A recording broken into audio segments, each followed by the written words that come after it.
his support. Will this now force other opposition leaders also who have sort of sat on the sidelines, Mamata Banerjee, Mayawati, etc., to come out and rally around Rahul Gandhi? Well, a possibility of that cannot be ruled out at this point, Zaka. We are seeing increasingly several leaders of various political parties who were largely seen as opposing Rahul Gandhi per se, not as much as the Congress party. These were regional heads. They have all come out in support of Rahul Gandhi. Look at the tweet that was put out by Akhilesh Yadav.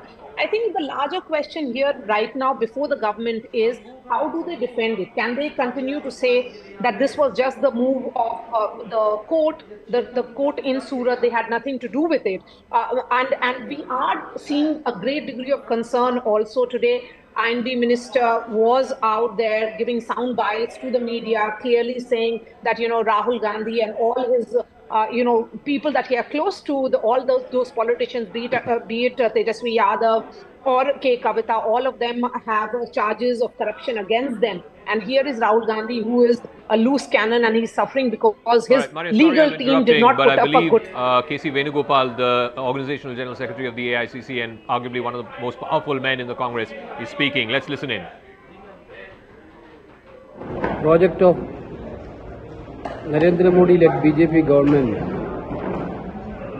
has been convened to force as a disqualification of Rahul Gandhi as a parliament member. So also go across to Gaurav Gogoi, Member of Parliament of the Congress Party and a close confidant of Rahul Gandhi. Gaurav, Zaka here. What is your first reaction to this decision by the Speaker's office to disqualify Mr. Gandhi? I mean, today is the final nail on Indian democracy hammered by the BJP RSS under Prime Minister Modi. Disqualifying Rahul Gandhi on the basis of a criminal defamation case in which his remarks were twisted.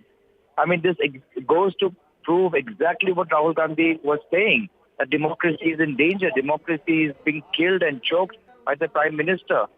Here, in a remark in which Nirav Modi, Mehul Choksi, Vijay Mallya, all those people referred by Rahul Gandhi in his speech, the government has been able to do nothing to get these fugitives back. The government has been doing nothing and remained silent on Gautam Adani when the entire country knows that how he is being protected.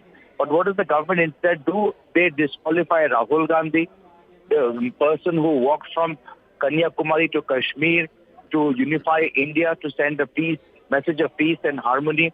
If the BJP thinks that this will weaken Rahul Gandhi, this would weaken Congress party, they are wrong. Rahul Gandhi is being supported by all those who believe in the idea of India, all those who want to believe that the Indian democracy and constitutional values will remain alive and remain vibrant forever. So we will be only stronger in the days to come. We will continue to press on the Adani issue. Please don't think that the BJP has managed to distract the attention from the Adani issue. The Speaker's office and the government are saying that this is basis a court order, this is not political action, and this disqualification becomes automatic after the 2013 judgment of the Supreme Court. We've been seeing since last year how Rahul Gandhi is being targeted by the BJP. Last year they sent the ED, he was interrogated by the ED for the 7 days. This year they sent the Delhi police to his house for remarks he made in Srinagar. His speeches are being erased in Parliament. He is being referred to the Privileges Committee. So, you cannot isolate today's decision from the environment that this party, BJP party, has been building. And again, not only Rahulji, but all those who stand today, whether it's students, whether it's farmers, whether it's opposition leaders, even journalists who are asking questions, does government, they are being arrested. All right, Gaurav Gogoi, we'll leave it at that. Thank you very much, Member of Parliament from the Congress Party and a close confidant of Rahul Gandhi. Let me also go across to Dr. Shantanu Sen, TMC MP. Dr. Sen, your first reactions to Rahul Gandhi being disqualified by the Speaker's office basis this court order from Surat yesterday where he was convicted in a defamation case. The TMC, interestingly, is one of the few opposition parties that has not, at least from the highest levels of your party, you have not put out any statement backing Mr. Gandhi. Would that now change? Mr. Shantanu Sen? All right, I think we've lost that line with Shantanu Sen of the TMC. But here is the thing, that Rahul Gandhi has now been disqualified by the Speaker's office basis this court order yesterday that came from Surat, where Rahul Gandhi was convicted in a defamation case. Remember, he had said in the 2019 Lok Sabha election campaign, "Kya sare Modi chor hai?" Basis that, Purnesh Modi, a legislator in the Gujarat Assembly, a former minister, had gone to court saying that this was defamatory against the entire Modi Samaj. The court, in that case, held Rahul Gandhi guilty. It did suspend the sentence for 30 days so that he can appeal. But this is now automatic disqualification of the Member of Parliament from Wayanad. He stands to lose his official bungalow as a Member of Parliament, all the other perks, whether it is the staff, the parliamentary staff that come with it, the parliamentary security that comes with it, and all the other perks, the free phone calls, the free airline tickets, all of that he stands to lose because he is no longer a Member of Parliament in the almost 20 years that he has been in active political life. Priyanka Chaturvedi of the Shiv Sena has also spoken on this issue. Let's listen in. Rahul Gandhi stands disqualified from Lok Sabha. Priyanka Chaturvedi is here with me. Ma'am, your first reaction to this notification of disqualification? I think it is a sad day for Indian parliamentary democracy that we've fallen to such lows that we have disqualified a Member of Parliament who has been a vocal voice of the opposition, and he hasn't even been given a chance to appeal in the court. He has to, he's appealing to the higher courts with regards to this judgment. But it is quite a shameful attempt for the BJP. We've been seeing that when he speaks in the parliament, they expunge his comments. When he tries to speak in the parliament, they switch off his mic. And now I think they've crossed all boundaries of how democracy functions. But he stands to now lose his official residence as a Member of Parliament as well. That's the next step we are taking. It's not surprising at all because it is just such a vindictive government we are living in. And I think it is for the people of the democracy to understand, people of this country to realize that today it is his disqualification, tomorrow it could be disqualification of your vote and your voting rights.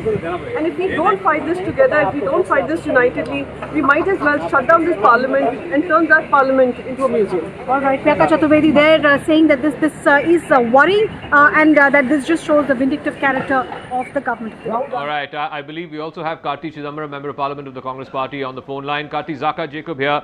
Your first reactions, the Speaker's office is saying that this is automatic disqualification. A court order has been passed finding your leader guilty. Therefore, the Speaker's office has no choice but to disqualify him basis the 2013 Lily Thomas Supreme Court judgment. We expected this. We have seen this happen to the Member of Parliament from Lok Sabha. We anticipated this. This will also go through the same route as what happened to Fazal of Lok Sabha. This judgment is liable to be set aside by a higher judiciary, which will be done in quick time, and Mr. Rahul Gandhi will be reinstated. But whether the Lok Sabha Secretariat will respect the court judgment and allow him to come back to the Lok Sabha, we will see. Otherwise, we'll go to the Supreme Court. We know the trajectory where it's going. This is a very crude attempt to silence voices of the opposition. They are not going to succeed. In fact, they're only reinforcing Rahul Gandhi's argument about democracy being at peril in India. So it only plays right into our hands. But Karti, of course, legally, his lawyers will do the needful. They will challenge this in court. But the fact is, politically, how are you going to counter this? I mean, on the ground, we are not seeing the kind of rallying around Rahul Gandhi, not just from the Congress, but from other opposition parties as well.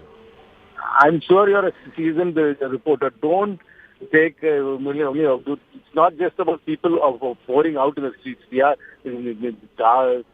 internalize what's happening. They make up their minds. These all affect them. The fact that this is a case which should have never been prosecuted, this is a classic case of malicious prosecution. A rhetorical political speech given in Karnataka is found to be defamatory in Gujarat. I mean, this is bizarre. I mean, there is no precedence for this in Indian judiciary.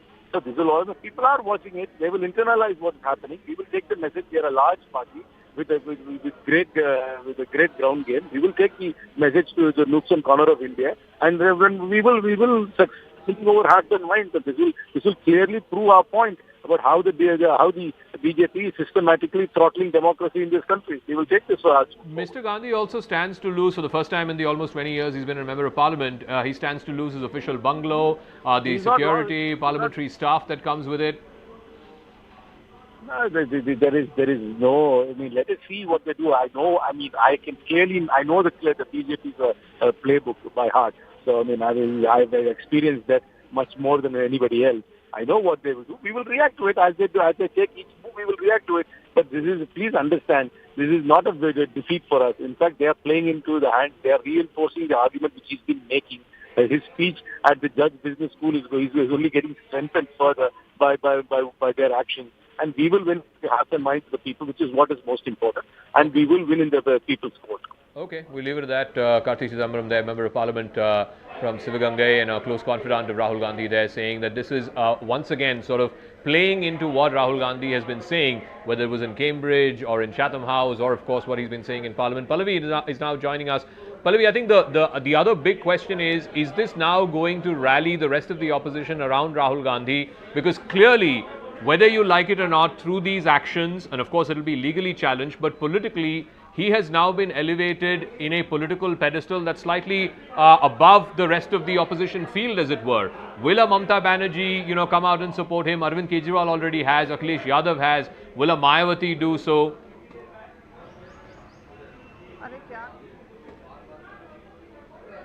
All right, SP Baghel, minister from the BJP, is now joining us. Baghel साहब, आपका पहला प्रतिक्रिया मैं चाहूँगा. कांग्रेस का कहना ये है कि ये जल्दबाजी में क्यों कर रहे हैं स्पीकर के ऑफिस उनको डिस्क्वालीफाई. उनको कम से कम ये अपॉर्चुनिटी दे दिया जाए कि हाई कोर्ट पे जाके स्टे लेकर आए वो.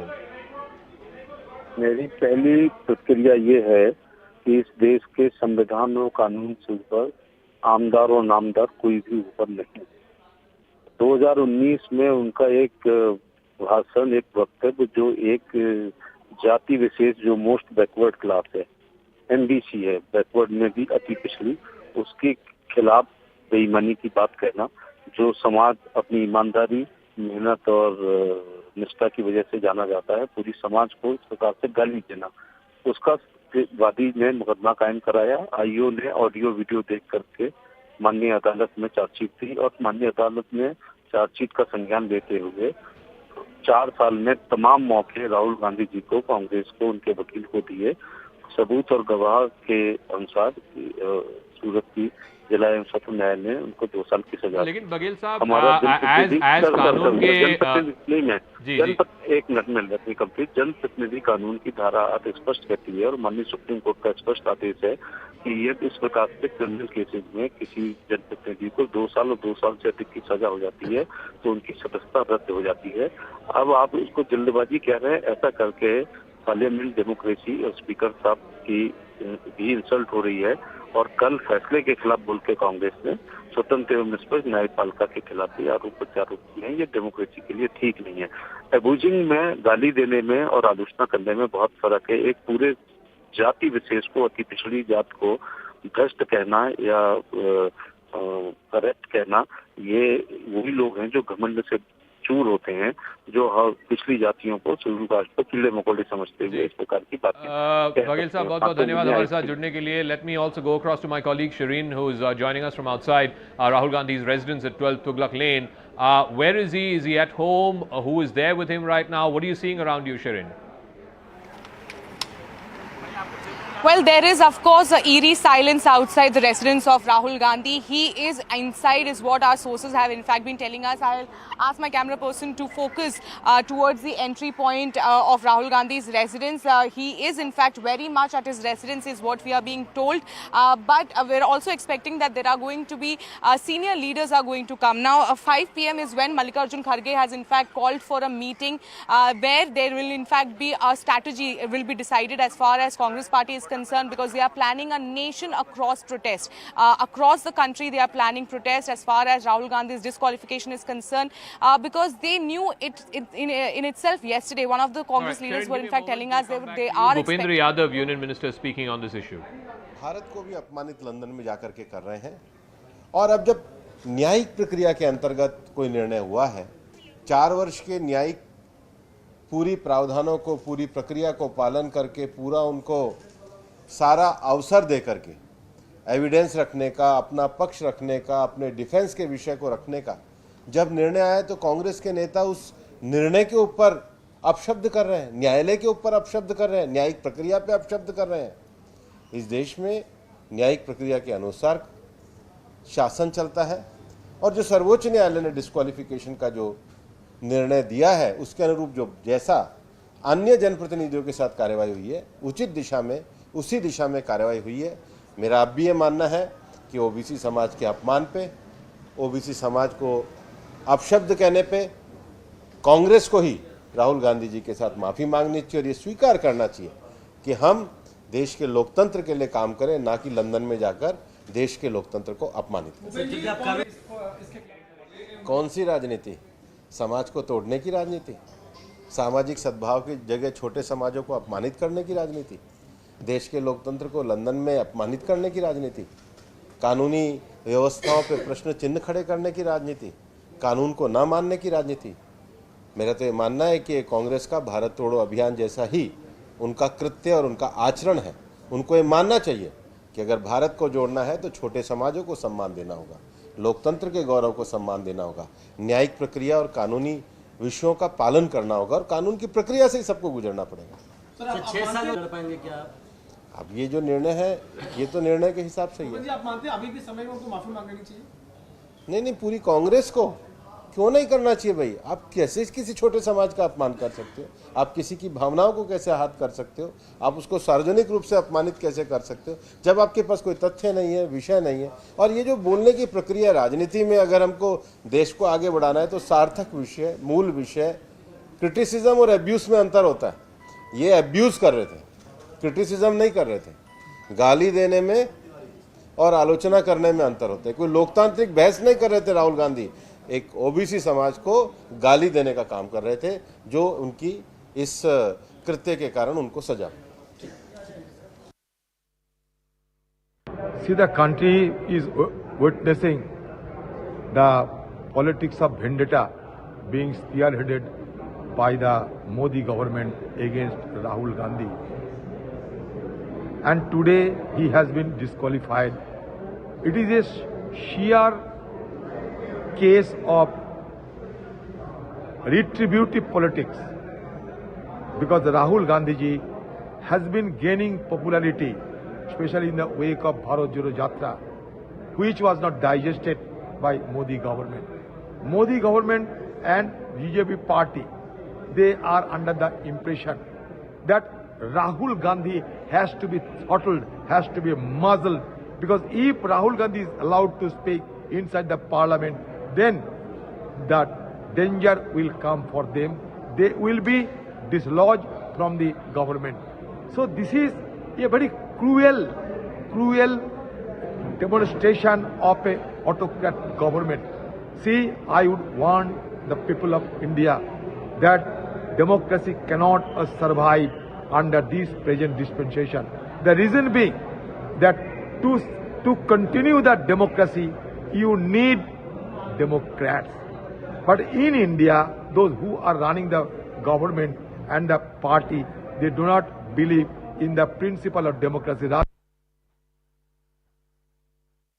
Well, good afternoon. Thanks a lot for staying with us here at CNN News 18. I'm Ridhima Bhatnagar, and we continue to track the big political story, which is that Rahul Gandhi has been disqualified as an MP. He's no more an MP following the verdict that came from the Surat court, which handed over a 2-year sentence. Massive ramifications will have politically. What are the legal options available with Rahul Gandhi? We'll connect with our colleagues on the ground. Sharon Elizabeth already joining us on the broadcast, and she's joining us from outside Rahul Gandhi's residence. Sharon, this is a big setback for the Congress party. As of now, where is Rahul Gandhi? What's the plan as far as the Congress is concerned?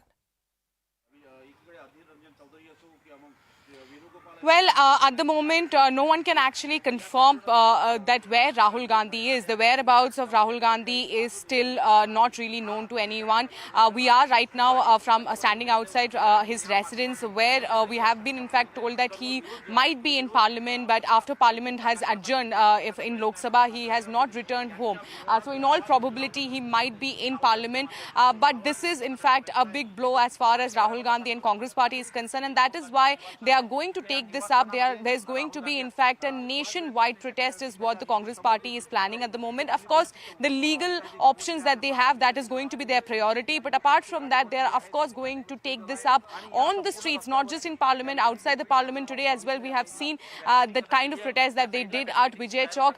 But you know, one of the Congress leaders, senior Congress leaders, was telling me that it was on very much the expected line itself. They were expecting that a notification like this will come in in a day or two, and it did happen. So they were in fact very much prepared. So as far as the legal options are concerned, they are considering that is their priority. But apart from that, 5 p.m. is when Mallikarjun Kharge is going to have a meeting with all the senior leaders and also the PCC presidents across the country, so that they can go ahead and plan a nationwide protest. So they are not going to leave this here. They are going to take this up. They will fight it out, is what the Congress party at the moment has been saying, because they have been saying that this was all scripted since he has made the statement in UK, in London, in Cambridge University. Since then, there were an attempt that was being made to disqualify him from the parliament, from the floor of the house, and that is why he was never given a chance to speak inside parliament, is what the Congress has been alleging. The BJP, on the other hand, has been saying that he never apologized. He has been making such statement time and again. The statement that he made over which Surat Court has in fact sentenced him to 2-year imprisonment, that was made in 2019. He has never apologized for the kind of statement that he has made inside or outside the country, and that is why perhaps such strict actions are being taken against him. And also we know the by law, BJP, as far as BJP is concerned, they have been saying that all decisions have been taken by law. There is nothing, being misused or arm twisting the law here has happened.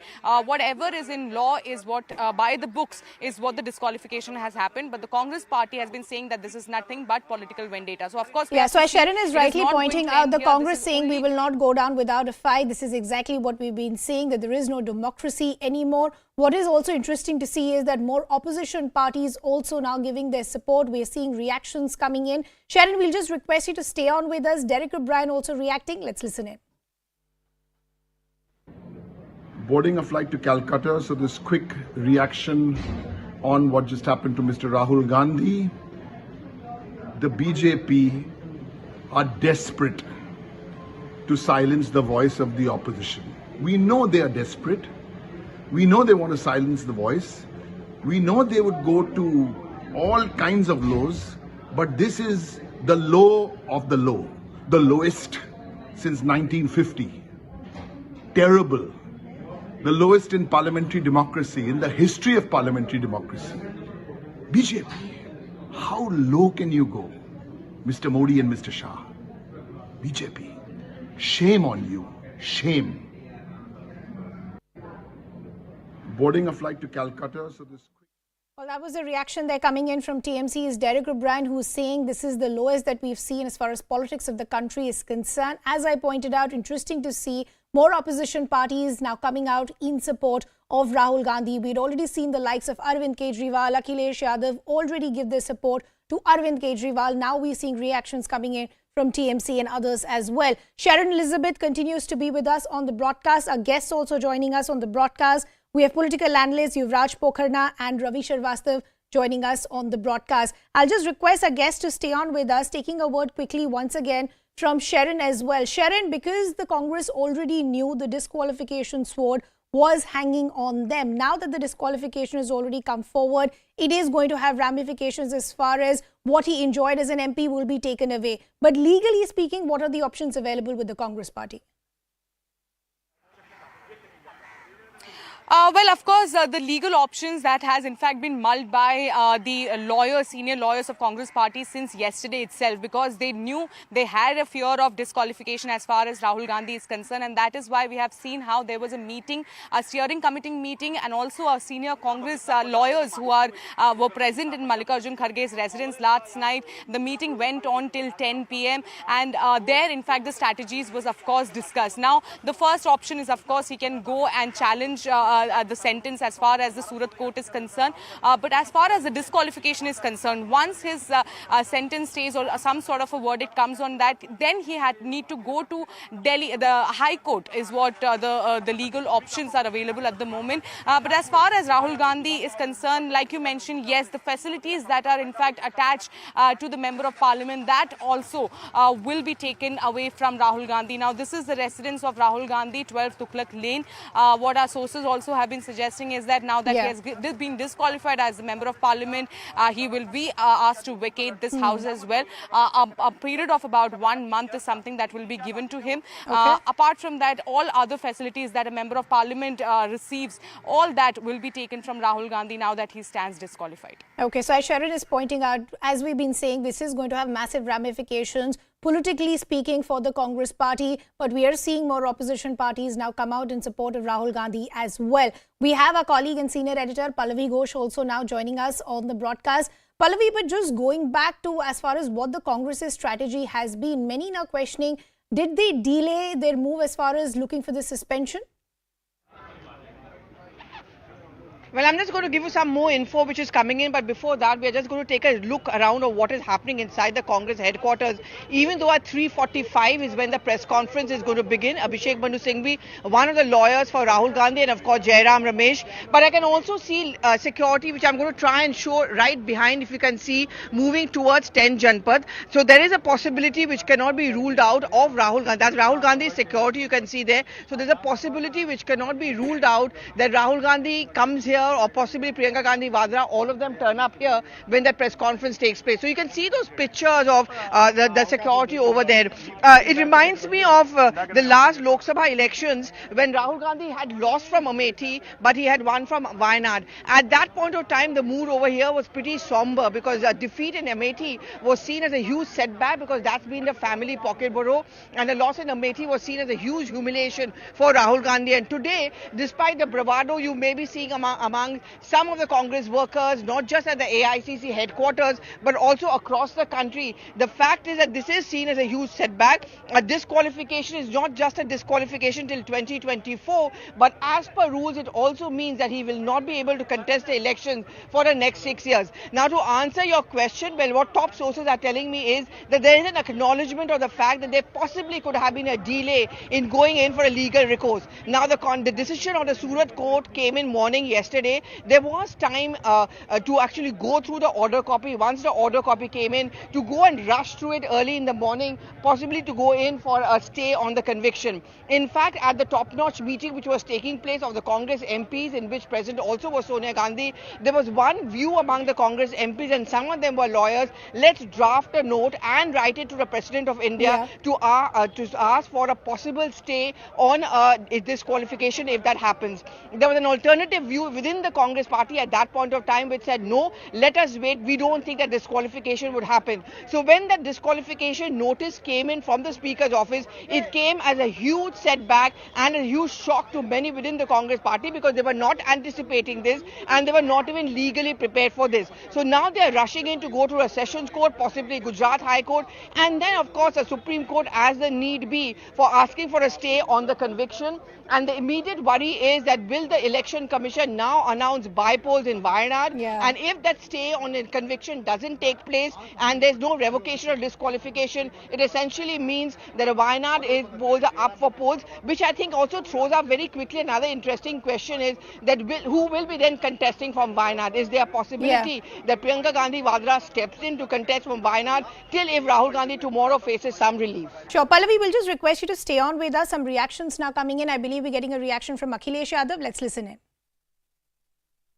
इसमें आई है, उन्होंने प्रशासन और सरकार का साथ लेकर के पहले तो झूठे मुकदमे लगवाए और कई ऐसे मौके आए हैं जहां पर प्रशासन ने और शासन ने मिलकर के समाजवादी पार्टी के कई सदस्यों की सदस्यता ली है। आप याद कीजिए, मोहम्मद आजम खान साहब, उनकी सदस्यता गई, उनके बेटे अब्दुल्ला, उनकी सदस्यता गई। इसी तरह समाजवादी पार्टी के जो सिटिंग एमएलएज हैं उन पर केस लगाना, इरफान सोलंकी कानपुर और एक अधिकारी बुलाया गया, बाहर से लाया गया, दूसरे प्रदेश के कैडर के अधिकारी को बुला करके ये निर्देश दिए शासन ने और सरकार ने कि आपको इसकी सदस्यता लेनी है। अभी 2 दिन पहले अगर आपको याद हो, Many opposition parties now coming forward and supporting Rahul Gandhi, and all of them saying exactly the same thing, that this is murder of democracy. The central government just wants to silence the opposition. Some are being put behind bars by misuse of central agencies, and others, the judiciary is being misused. Our guests have been patiently waiting. Yuvraj Pokharna, political analyst, Ravi Srivastava, political analyst. Yuvraj, coming to you first. Now we're seeing many more opposition parties come out in support of Rahul Gandhi, and the question they're being asked is that this is exactly what Rahul Gandhi was saying when he was in United Kingdom, that there is no more a democracy in the country because all opposition leaders are being silenced one by one. Either there is a misuse of central agencies or the judiciary today is being misused. What was the hurry as far as this disqualification was concerned? Ridhima, namaste. First of all, for starters, I would like to start with a Hindi adage, as they say, "Chor ki dadi mein tinka." So somewhere Rahul Gandhi has been in a state of perpetual abusive spree. See, let us not get into what Rahul said, what BJP does. But somewhere or the other, Rahul Gandhi knew that he must be facing the wrath of the law. And that's what actually happened in my city, Surat. The district magistrate, the sessions judge, actually followed the constitutional process. Yes, we may debate on the fact that the punishment has been somewhat on the harsher part. It could have not been 2 years. Why was it 2 years? That is a question. But yes, it was well within the constitutional framework. And second, with regards to the opposition unity, there's a very funny aspect of it. When it comes to traducing Modi, abusing Modi, and castigating expulsions on PM Modi, the whole opposition gets united. But when it comes to fighting elections, opposition is not united. You may remember a few days ago, Congress, AITC, just jibed कि Congress अपने आप को बड़ा भाई ना समझे. So that's what is the reality, and the balloon of the opposition unity is. They're not united actually. No, but you know, Yuvraj, you also know that in politics there are no permanent friends or enemies. But today the opposition is coming together, more and more reactions coming in, one coming in from TMC also, Akhilesh Yadav, Arvind Kejriwal had already come out in support. Because the point the opposition parties today is making, that it's not just one political party that is being targeted. There is now a deliberate attempt to try and silence the entire opposition. But let's bring in Ravi Srivastava also in the conversation. Now, Ravi, the BJP is saying that Rahul Gandhi was a member of parliament. He knew the rule book. He knew what the protocol said. Despite that, you had him indulging in name calling like this time and again. The BJP is also saying we don't have a problem as far as having a difference in opinion with the BJP is concerned. That's okay. That's how a democracy thrives. But why do you have to stoop to a low where you start indulging in name calling like this? Then there will be legal repercussions. Riddhima, first of all, February 12, Rahul Gandhi first time made the remark regarding Adani in the parliament. And why was his remark expunged? The speaker says that he is expunged the remarks. Now, subsequent to Chatham House, Cambridge, when Rahul Gandhi came back, then BJP started the bogey. First you apologize, then we will run the parliament. Then we will allow you to speak. So it is all pre-planned. They have made up their mind. And Rahul Gandhi was also fully aware of it, that they cannot tolerate him. After Bharat Jodo Yatra, the entire BJP was rattled. So they knew it very well that they have to ease him out. Now, as far as opposition is concerned, one thing I see the silver lining in the dark cloud says that this will unite the entire opposition. If they can go for this kind of a thing, you heard just now Akhilesh Yadav. They've taken away the membership of at least 3 or 4, one Lok Sabha member also, 2, 3 assembly members also. Same thing will happen. I am from your national channel. I am warning the opposition parties of this country, even which are ruled by the exclusively regional parties, whether it is BRS, whether it is DMK, whether it is BJD. I am warning them that this government is capable of bringing down their government also any day. They can watch. It's only a matter of Ravi Srivastava, I apologize for interrupting. From the Congress, Sachin Pilot is now joining us on the broadcast. Appreciate you taking out the time and joining us here. Your first reaction that has come in, Rahul Gandhi now disqualified as an MP. I think some of us saw this coming because the way the whole conspiracy is unfolded, just to hide behind the curtain of the judicial pronouncement and to make it look like it had to happen. There are many more factors to this. And I think it's bizarre in our democracy how things like this can happen and be allowed to happen. And with the speed at which the Lok Sabha has acted is also shocking. I think it's bizarre how a lower court judgment could... And the interesting part is that the judgment was for 2 years. You know, the conviction could have been for 6 months, 1 year, 1.5 years. But the specific using of 2 years is just only to ensure disqualification. And further, the fact that the member can't contest for 6 years.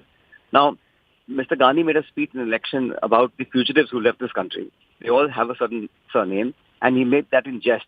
Not to say that he was insulting the entire community, and that insult was so deep and disheartening that they had to go to court and file a defamation case, and 4 years later convict him for specifically 2 years. It's a very large conspiracy, and I think people of India are watching what is going on. So I see this as a real a dark day where you are not allowed to speak in Parliament, your voice is muzzled, you put people in jail, ED, CBI, income tax, notices, raids only to opposition leaders. And this has gone on for so long. And this is now a new law that we are seeing today.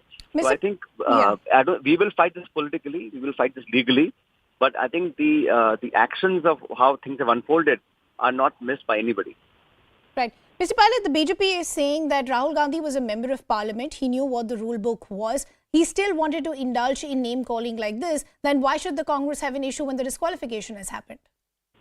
You see, this name calling business, I know many people, including in the BJP, who have said things that are actually unpalatable. But Mr. Gandhi said, I've heard that speech, is very clear. He only targeted those 2 or 3 individuals who have left the country by defrauding the banks of thousands of crores. And he was asking the question, a legitimate question, that why are these people being allowed to run away and why are they being brought back after so many years? And they all share a common surname. That was it. It was not about any community, about any OBCs or targeting, insulting anybody. But to use that as a pretext to file a PIL and defamation case, use the lower courts and God knows what pressures they may have been under to pronounce this judgment. It's unbecoming of a healthy democracy. I mean, one of the top leaders in the opposition, Mr. Gandhi, if he's not being allowed to speak in Parliament and then to use this judgment to disqualify him in less than 24 hours, it tells you, the intention behind the people who are holding the levers of power today. Okay, Mr. Pilot, we leave the conversation there. Thanks a lot for joining us here. There are a lot of quick developments that are happening as far as what's happening outside Rahul Gandhi's residence. We are now understanding Sonia Gandhi, in fact, has reached Rahul Gandhi's residence. Sharon continues to be with us. Sharon, talk to us about what's happening around you. Well, just a few moments back, Sonia Gandhi has in fact arrived at Rahul Gandhi's residence. The convoy in fact reached at the residence and she has gone inside. So that means that Rahul Gandhi is very much inside his residence.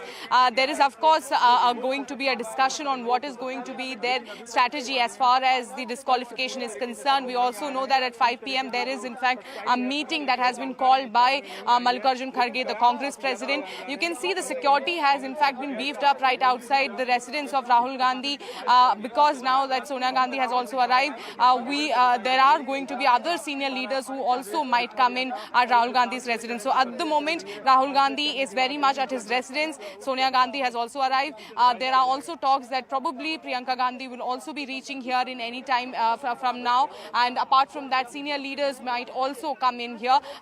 We also know that 5 p.m. is when the strategy meeting as far as Congress party for this disqualification is concerned, that is going to begin. So that is the update that is coming in from Rahul Gandhi's residence. So as Sharon is pointing out, you already have Sonia Gandhi reaching Rahul Gandhi's residence. There is a possibility that Priyanka Gandhi Vadra could also reach there. This is exactly something that Pallavi was pointing a short while ago when before that press conference happens at 3:45. It's a possibility that you could have the Gandhis be there for the press conference as well. But Sharon, politically speaking, of course, the legal team will be in a huddle already, try and see how they can get that suspension. But politically speaking, what's the plan as far as the Congress is concerned? What is going to be their narrative? Are they going to be protesting about this on streets across multiple locations of the country? Okay, we'll just try and re-establish that connection with Sharon. But parallel developments that are taking place after that big setback for the Congress party with Rahul Gandhi being disqualified as an MP post the verdict that came from the Surat court. Now, the biggest challenge for the legal team of the Congress party will be to try and get a suspension or a stay as far as this verdict is concerned. As of now, Rahul Gandhi has been disqualified as an MP. He's no more an MP, which means he'll lose the perks and privileges of an MP as well, which could mean his official residence, security, so on and so forth. Politically speaking, the Congress and other opposition parties now saying this is murder of democracy. This is exactly what we've been saying, that this government only wants to silence the opposition. So either there is misuse of agencies where opposition leaders are being targeted, put behind bars, and now there is misuse of judiciary as well. The Congress also at this point saying they will not go down without a fight. They will fight this both politically as well as legally. Sharon continues to be with us. Sharon, if you can hear me this time around, I was asking essentially the legal team will already be in a huddle as of now, trying to get that suspension or stay as far as this verdict is concerned. But politically speaking, what is the plan as far as the Congress party is concerned? What is the plan as far as the Karyakartas and supporters of the Congress party concerned? Are they going to take to the streets now? Well, like I said earlier, this were expecting this very much, that the disqualification might happen, and there were in fact thoughts on how to in fact say that. Now, what we are learning is that there is going to be in fact a nationwide protest that is going to be organized by the Congress party, for which there was already a call that was made yesterday. Today at 5 p.m. is when the PCC presidents, along with the senior leaders, are going to meet Mallikarjun Kharge, and they are going to decide as what is going to be their strategy. Of course, one is that they are going to raise this outside the parliament, on the streets, and also inside the parliament. There was an attempt that was also made today at Vijay Chowk, where the protest was, the march was taken out at Vijay Chowk, and there was an attempt to go and meet the president, Draupadi Murmu, which didn't happen. All the Congress MPs were in fact detained from right outside Vijay Chowk itself, so that didn't happen. But there will in fact be attempts to reach out to the president. This is apart from the legal options that will be, of course, that will be availed by Rahul Gandhi at this point. Politically, there will be, of course, support from the opposition party that are also coming in, pouring in. So there is going to be a protest that will happen not just inside the parliament, but also outside the parliament, out on the street. The Congress leaders are saying that they are not going to bow down. They are going to fight this out, because when it comes to Rahul Gandhi, this is nothing but an attack. This is a political vendetta that is being seen for weeks altogether. Because if you remember, it was only last week when Delhi police reached his residence to question him on another case, and apart from that, there are already a Surat court, when he went there, the sentence was in fact announced. So they all have been saying that they want Rahul Gandhi to apologize, because Rahul Gandhi believes that he has not said anything incorrect. He will not apologize, but he wants to put his side in parliament. He wants to speak in parliament, which is not being allowed, and that is why this scripted way he has been disqualified is what the Congress party has been alleging. So not just inside the parliament, but outside the parliament, there is going to be a series of protests that are going to be organized by the Congress party. Okay, Sharon, we'll just request you to stay on with us. Some other political reactions also coming in. Disqualified from his membership of the Lok Sabha. What are the legal options? Vivek Tankha is here with me, sir. If you could help us understand, we'll just move this way, sir. The sun is better here. If you could help us understand, as far as legal options for Mr. Gandhi goes, we know they want to silence the voice. We know they will go to all kinds of lows. But this is the low of the low, the lowest since 1950. I don't expect terrible. To do that. The lowest in parliamentary democracy, in the history of parliamentary democracy. Try that. BJP, why? How low can you go? They can't win. Mr. Modi and Mr. Shah. It's not a case where they Shame win on an you. election. Shame. Number two, Rahul Ji has boarding a flight to Calcutta, so this quick reaction in fact, on what just happened to Mr. Rahul Gandhi. In my opinion, he should have been BJP. I have yet desperate. Okay, multiple political reactions they're coming in. We'll also discuss what the legal options with Rahul Gandhi and his legal team is. Our colleague and senior editor Pallavi Ghosh is also now back with us. So Pallavi, we're understanding Sonia Gandhi has entered Rahul Gandhi's residence a short while ago. This is exactly what you were pointing out. There's a possibility Priyanka Gandhi Vadra could also go and meet Rahul Gandhi. What are sources within the Congress telling you? What is their strategy going to look like from here on? Well, I mean, I'm just getting you a sense of what is happening at the AICC headquarters. So you get to see a lot of crowd which is coming here. It's mattering, of course, of the media, but more than that, you also have party workers coming in. But there's Abhishek Manu Singhvi, who also has stepped inside the AICC headquarters. He's going to be doing their briefing along with Jairam Ramesh. So we'll get some more clarity on what is going to be the legal strategy or legal path which is going to be taken by the Congress party from here on. There's also a possibility which we cannot rule out of Rahul Gandhi himself possibly turning up at the AICC headquarters. But Ridhima, Rahul Gandhi was, I think, last seen in Parliament and I would say for a long time to come this morning, when he did not go inside the Lok Sabha, but he had entered the CPP office, which is a Congress Parliamentary Party office, along with his mother and the rest of the Congress MPs and of course the Congress President, and they were working on a strategy on what really needs to be done. What sources within the Congress party keep on confirming to us us that the disqualification coming so soon, despite the fact that the law says very categorically that disqualification is immediate, was something which was not anticipated by many within the Congress party. And there is a sense now that perhaps there was a little bit of a delay. They should have approached the court much earlier, and second, also have sent a letter across to the President of India, who is qualified to actually put a stay on the disqualification. But that damage has been done, but I think they're going to try and undo the damage as much as they can legally. But the political battle also from now begins here at the AICC headquarters. Ironically, we are seeing a sudden buzz of activity, but on a somber day like today. But more than that, the attempt of the Congress party to try and get the opposition on board has also come in on a day, finally, with even the Trinamool Congress defending them when Rahul Gandhi stands disqualified. See, after this, the moment on, of course, is the entire procedure. He has to vacate his bungalow within a month's time. All the paraphernalia which an MP enjoys, all that is taken away. He remains as a former member of parliament. Right. Pallavi, thanks a lot for getting us all those details. Keep tracking those developments for us. This is the big political story that we'll keep tracking. We're slipping into a very short break, coming back with lots more.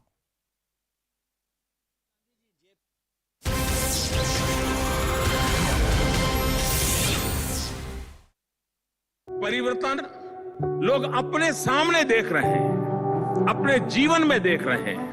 उससे हर भारतीय में ये विश्वास आया है कि 21वीं सदी का भारत अपनी कमजोरियों को छोड़कर, अपने बंधनों को तोड़कर भारत आगे बढ़ सकता है। Poonawalla FinCorp presents News 18 Rising India Real Heroes. 29th and 30th March on News 18 Network. Presented by Poonawalla FinCorp Limited, enabling dreams. Ajay, Umar, hear me? Asking me? Yeah, Ajay, yeah, go on. Yeah, same thing Rahul Gandhi said in his argument, and today also in court, when judge said that you are convicted, Rahul Gandhi said that, मैं आपके पास दया या भीख नहीं, दया की भीख या माफी नहीं मांगता हूं, मैं सिर्फ यही कहना चाहता हूं कि मैं हिंदुस्तान के लोगों को प्यार करता हूं, और मैंने जो कहा था वो सरनेम के पॉइंट ऑफ व्यू से कहा था, समुदाय के लिए नहीं कहा था. And he said that mister Purnesh Modi is saying that 13 crore Modi समाज के लोग, which includes, Rathod, Gupta, Taili, Modi, Ghachi, Chaudhary, Das, Chettiar, Sahu. He said, you think that a politician would afford to dishearten so many people? He said, I have never done this. But I tell you, Zaka, interesting thing, people in Surat and BJP in Gujarat have started new narrative that now next chance is of Tejasvi Yadav, because yesterday Tejasvi Yadav has also made a similar kind of statement saying this, that all Gujaratis are fraudster type thing. उन्होंने जो statement कहा है उसके लिए they said that Rahul Gandhi is certainly going to lose his membership in parliament. This is what talk of the town in Gujarat, and they said now next chance is of Tejasvi Yadav, because somebody from Gujarat will file another case against Mr. Tejasvi Yadav on the same line, because he has also insulted with his derogatory remark against a Gujarati, against all Gujarati community. Okay, so let me ask Siddharth Luthra again on the legal point. What is the position now? One part is, of course, Mr. Gandhi has legal recourses in further appellate courts, but does his membership of parliament get automatically revoked? Does the speaker automatically revoke his membership of parliament? Because that's what the 2013 Supreme Court judgment says, that there is no window or there is no interim relief period before the membership is cancelled. In fact, I must tell you, I appeared in the 2013 Lily Thomas case for the government, and we were not successful in defending Section 8(4). So the effect of the striking down of the provision is that the constitutional provision obviously takes precedence, and the disqualification happens at the time of conviction. The formal disqualification formality is done by the speaker in this case, issuing a communication that this has happened.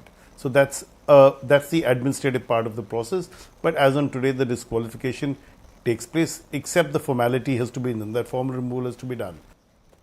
This is a political attack that Rahul Gandhi made. He made an attack saying, "Kya sab Modi chor hote hain," clearly intended at Narendra Modi. I don't think him or any of us would have heard of Mr. Purnesh Modi even before this case came up. So the point is, for a political attack, if politicians are going to be sent to jail in criminal defamation cases, then politicians won't be allowed to say anything. You know, Zaka, I don't think 9 p.m. on your channel and your debate should be the forum where we should discuss the merits of the case. The court has already come to a conclusion, and these arguments like you're making were made in all earnestness by Rahul Gandhi's lawyers, and they made it perhaps even more forcefully.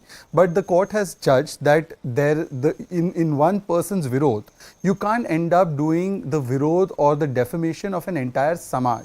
The Modi community happens to be a Ghanchi Samaj of OBC Samaj, and perhaps members of that community felt offended by the statements. They used legal recourse, and they have now been able to get a conviction. So I think we must move on from that, and we must come to 2 or 3 important points. First, Rahul Gandhi is a serial and a habitual offender towards making these statements. He had to apologize to the Supreme Court for the statements he made on Rafale. We all know he demanded foreign intervention on foreign soil. We've seen the statements he's made, the loose statements he's made about Hindus going and, who go to Mandir actually go and molest women. He has said things about how Hindutva is actually teaching violence against certain communities. He's made all kinds of statements even about Pulwama and Chinese demanding, wanting harmony. So he's a habitual offender. A court has found him guilty. Unless the Congress party tonight is saying that courts are acting on vendetta or are trying to become the handmaiden of a particular government, and I believe Mr. Chandrachud just in a recent program said that the courts function independent of any pressure from the executive, I think we should not make it a thing that now it is conditional commitment towards the constitution. And fine, secondly, look, Rahul Gandhi had torn up the ordinance once. If Rahul Gandhi's own standards of morality are that people who have been convicted for 2 years or above should be out of parliament, why doesn't he walk the talk today? He has been convicted. And just let me correct you on one technical point. You said that till 1 month it will not operate, the disqualification. Only sentence apparently in the judgment has been stayed.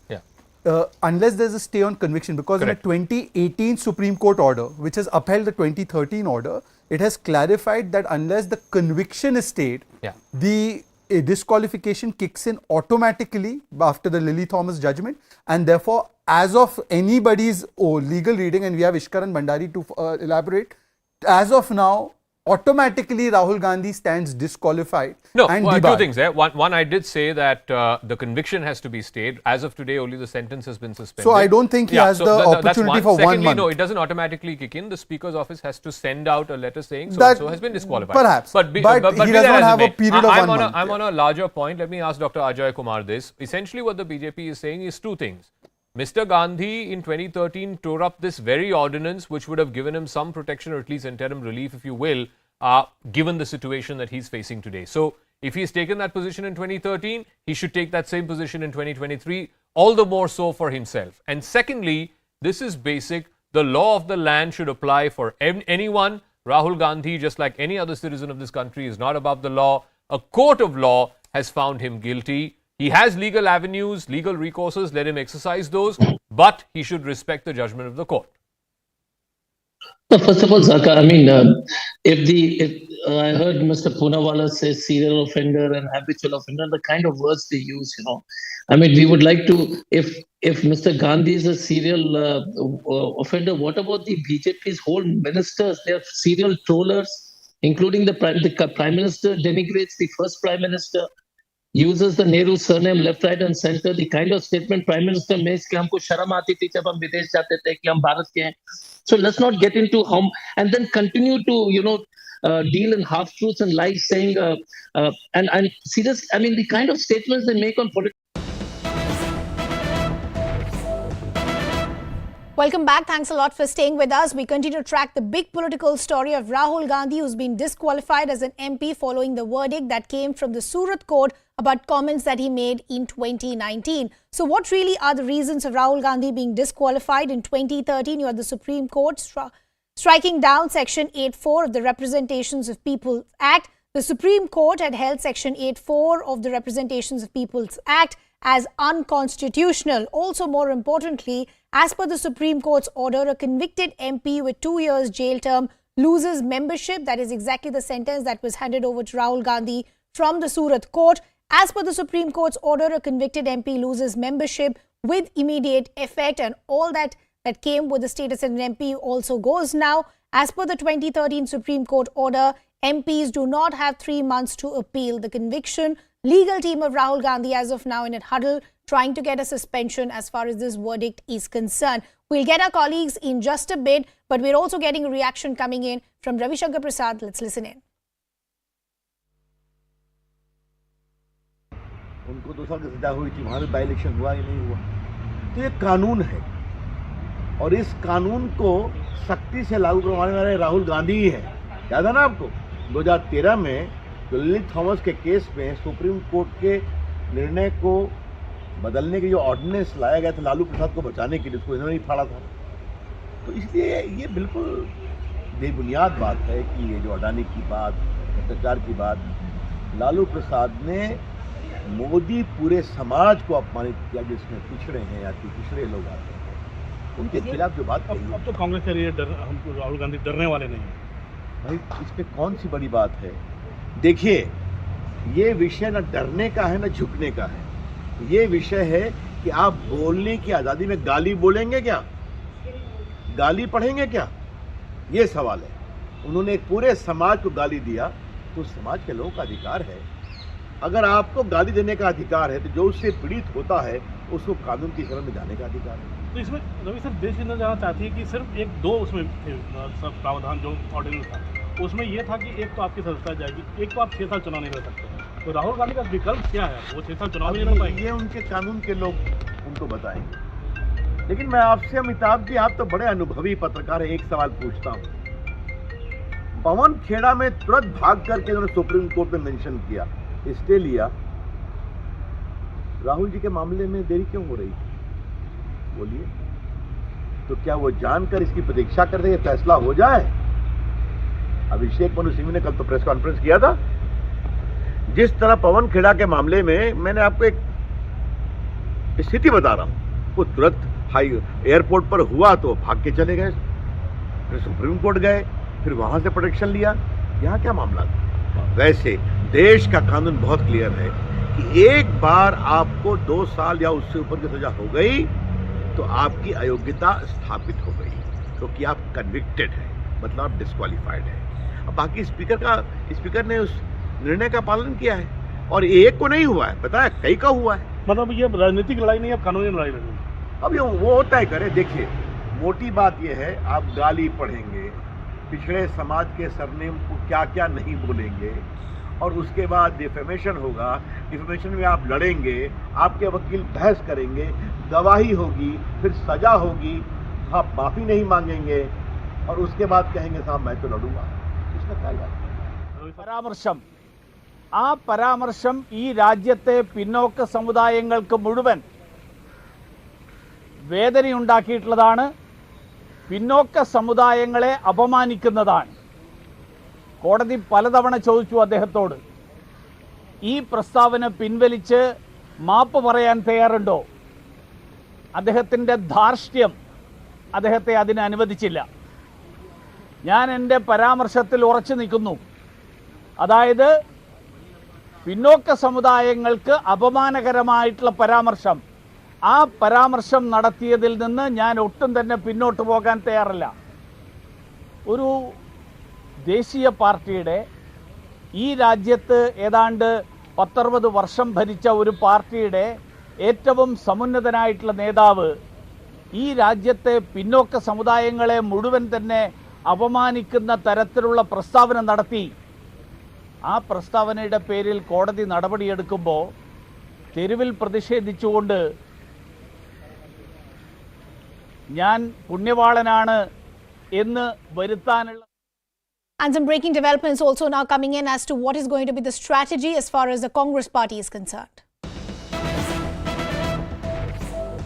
We're now understanding Sonia Gandhi, who was present at Rahul Gandhi's residence, has in fact now left a short while ago. Priyanka Gandhi is also present at Rahul Gandhi's residence. We're also understanding there is going to be a crucial Congress meeting at about 5 o'clock this evening. That's the big update that's coming in. Our colleagues now joining us on the broadcast. Senior editor Pallavi Ghosh joining us on the broadcast. Sharon Elizabeth, who's outside Rahul Gandhi's residence, also joining us on the broadcast. Sharon, coming to you first. So a lot of people already visiting Rahul Gandhi. Sonia Gandhi is left, but Priyanka Gandhi is at Rahul Gandhi's residence. What are your sources telling you?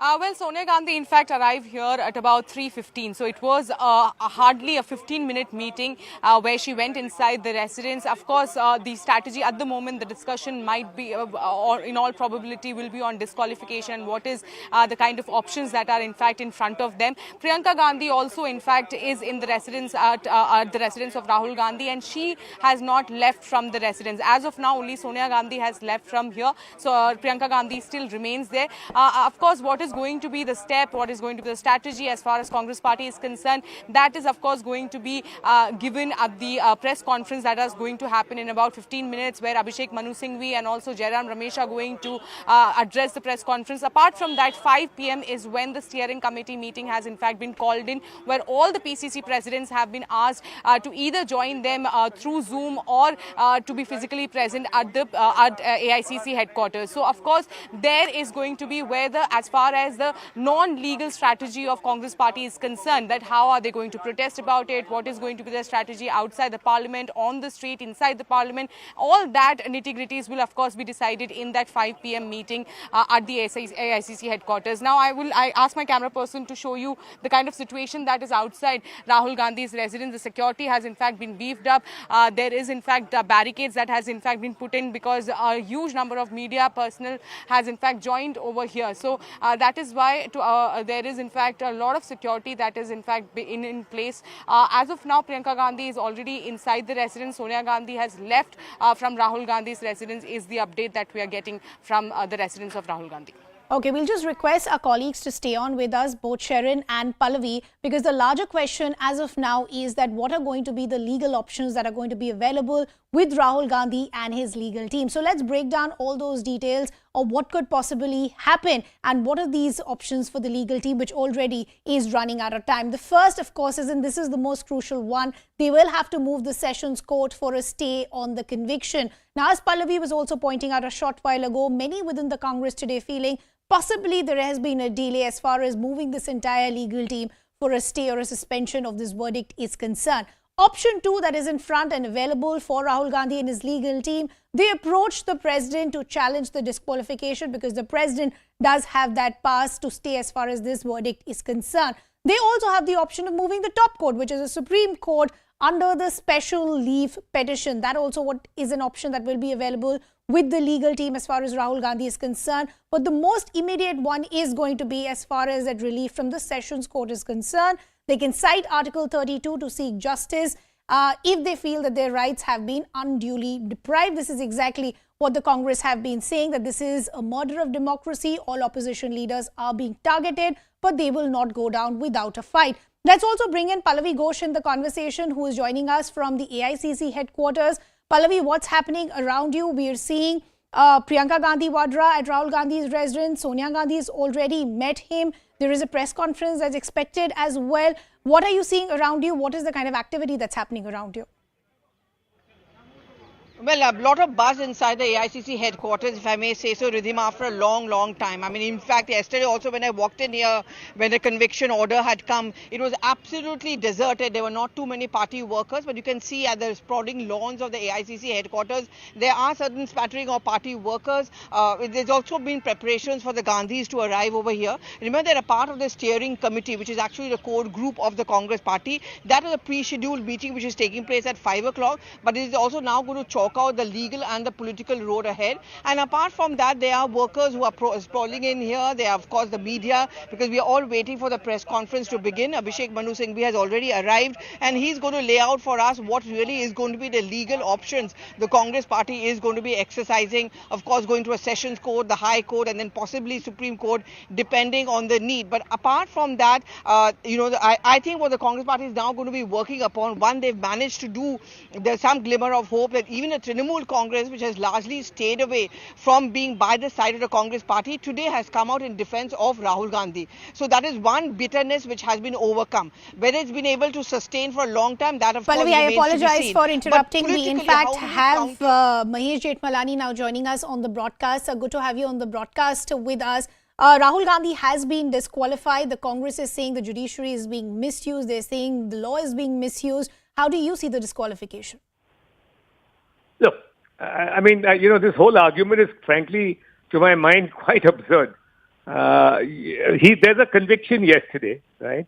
This is not a case which has suddenly come up because of Rahul Gandhi's, many statements in public. It's a statement of 2019 for which he's been prosecuted at that time. The trial is completed, the arguments were over. Only judgment was awaited. So judgment came out. Now this is a purely legal issue. The disqualification is a consequence of that conviction. The law mandates it. The Supreme Court said so. The Supreme Court says if you get a conviction of 2 years sentence in any offence, then you stand disqualified as a member of parliament or any other legislature in the country. It's automatic. So what is it? I mean, all you've got to do is go and get a stay now and get it set aside. People are all Rahul supporters, whether they're legal or lawyers or laymen, they're all going on ad infinitum, saying that, it's a case is a weak case, there's no defamation, etc. So go to the appellate court and canvass it there. That's where it is supposed to be canvassed if you want relief.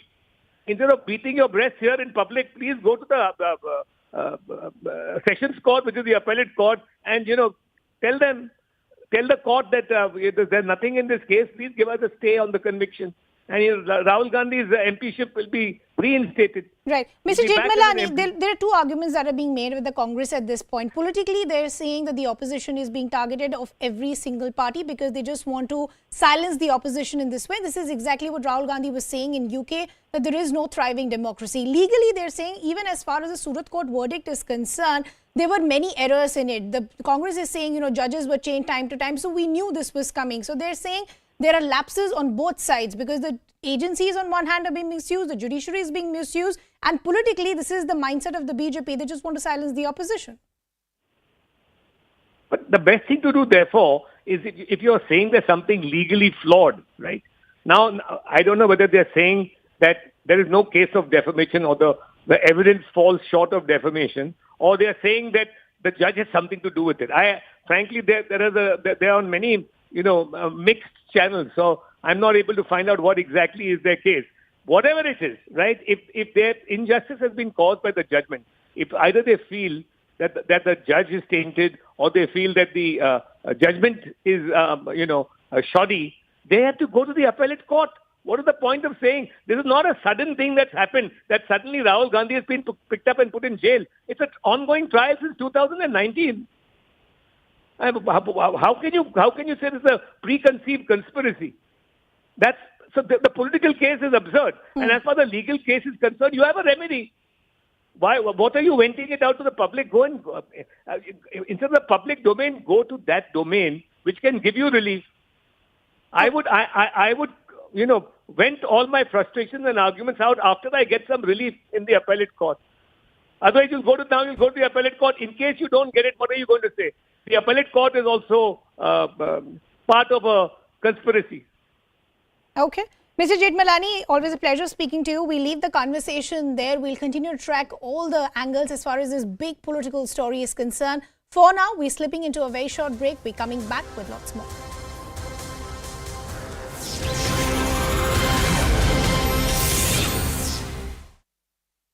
Ghachi, Chaudhary, Das, Chettiar, Sahu. He said, you think that a politician would afford to dishearten so many people? He said, I have never done this. But I tell you, Zaka, interesting thing, people in Surat and BJP in Gujarat have started new narrative that now next chance is of Tejasvi Yadav, because yesterday Tejasvi Yadav has also made a similar kind of statement saying this, that all Gujaratis are fraudster type thing. उन्होंने जो statement कहा है उसके लिए they said that Rahul Gandhi is certainly going to lose his membership in parliament. This is what talk of the town in Gujarat, and they said now next chance is of Tejasvi Yadav because somebody from Gujarat will file another case against Mr.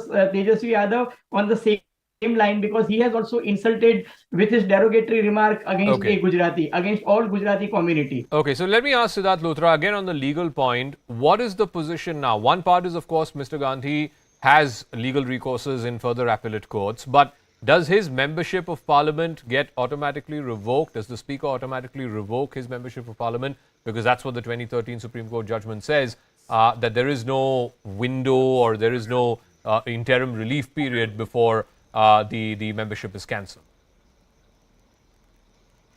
In fact, I must tell you, I appeared in the 2013 Lily Thomas case for the government and we were not successful in defending Section 8(4). So the effect of the striking down of the provision is that the constitutional provision obviously takes precedence and the disqualification happens at the time of conviction. The formal disqualification formality is done by the speaker in this case, issuing a communication that this has happened. So that's the administrative part of the process. But as on today, the disqualification takes place, except the formality has to be done. That formal removal has to be done. You know, this is a political attack that Rahul Gandhi made. He made an attack saying, "Kya sab Modi chor hote hain?" clearly intended at Narendra Modi.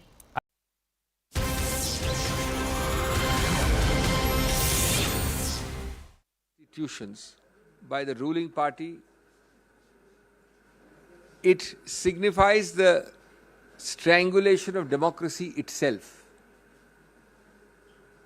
We know that defamation is an exception to free speech. But over the last several years, we have had repeated examples of unthinkable assaults on freedom of speech, more importantly, on freedom after speech. After speech, you are told that you will be visited with the worst possible consequences, be it criminal, be it civil, be it incarceration, be it intimidation, be it harassment in every sphere of your life. We all know that Shri Rahul Gandhi has been speaking out fearlessly inside and outside Parliament. He has spoken on social issues, on economic issues, on political issues, without any fear or inhibition, frankly and candidly, through you to India. Clearly, he is paying a price for it. Clearly, this government is rattled because he speaks with facts, figures on demonetization, be it on a supposed clean chit to China, be it on GST. He is consistently aggressive and open in his questioning. And therefore, this government is doing all these, finding new techniques of throttling his voice, of gagging him. Shri Rahul Gandhi goes abroad. He is not entitled to speak freely on grounds of fake nationalism, created imaginary nationalism, rhetorical nationalism, non-existent issues.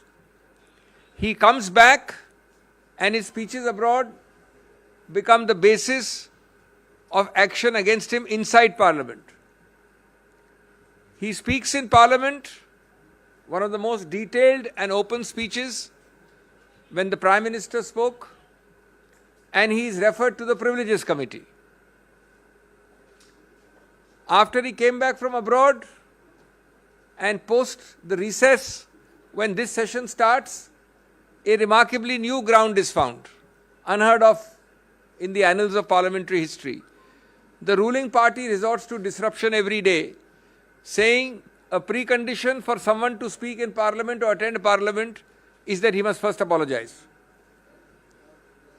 I don't think in any parliamentary democracy, Westminster or not Westminster, you have found this kind of stipulation. So disruption by the ruling party. All of this is part of a pattern. All of this is part of a pattern to stop him. A, because he speaks fearlessly and candidly. B, to divert attention from the real issues. To divert attention from the questions which my friend here asks every day. To divert attention from the burning issues before the nation today. And it is done also to send a message to create a fear psychosis amongst those who dare to question this government. Friends, that is the political part. That is what should concern our body polity. There is equally a legal part. I have shared some of that with you yesterday. Since we've had slightly more time, let me elaborate a little more today. When you hurry, when you are premeditated, when you have decided to do something, you make mistake after mistake after mistake. You multiply mistakes on a repetitive basis.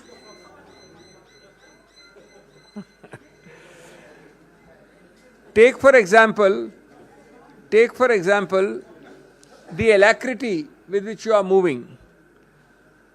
Within 24 hours, you are moving with amazing alacrity. I need to remind you that a few months ago, in a case of another political leader from Uttar Pradesh, belonging to the leading party in that state, the Supreme Court, quote unquote, when an immediate by-election was sought to be announced post-disqualification of that person because of conviction, immediately, without waiting for that person to exhaust the legal remedies available, the Supreme Court in that case not only deferred the by-election, but then added, look with what alacrity have you proceeded. This is yet another example. But it gets curiouser and curiouser. As I told you yesterday, there is a provision created in law specifically called 202, which says if allegedly I commit a defamatory offence in place X, in this case Kolar, Karnataka, and if somebody chooses to sue me in Gujarat or Bihar, as in this case Surat, then the magistrate before whom a complaint is filed is mandatorily, I repeat, mandatorily obliged to conduct a preliminary inquiry as to whether he has jurisdiction to start and initiate the proceeding. He has to call for a report either himself or through the police or through agencies.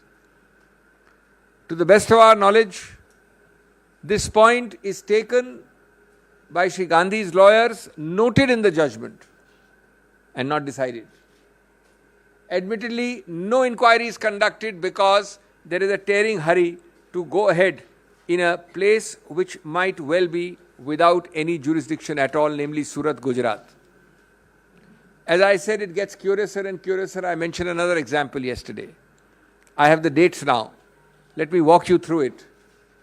The complaint is filed approximately in April 2019. I think the exact date is April 16, 2019 at Surat. The magistrate is one Mr. Dave. On 2021, Mr. Rahul Gandhi, in 2021 year, 2 years later in June, appears in the court to record his statement in person. Shri Rahul Gandhi appears in that court. In March 22, that is 3 years after the complaint is filed, and 1 year after Shri Rahul Gandhi appeared there, the complainant files an application against someone Rahul Gandhi. When that application is rejected, possibly by a firm magistrate, obviously he had been called, he had come a second time, you cannot harass people to come again and again, he rejects it. At that point, the complainant rushes to the High Court and gets a stay of his own complaint. The High Court grants that stay on 7th of March 2022. So I file a complaint, I seek a stay of my own complaint. Perhaps days are not auspicious, the climate is not ecologically suitable.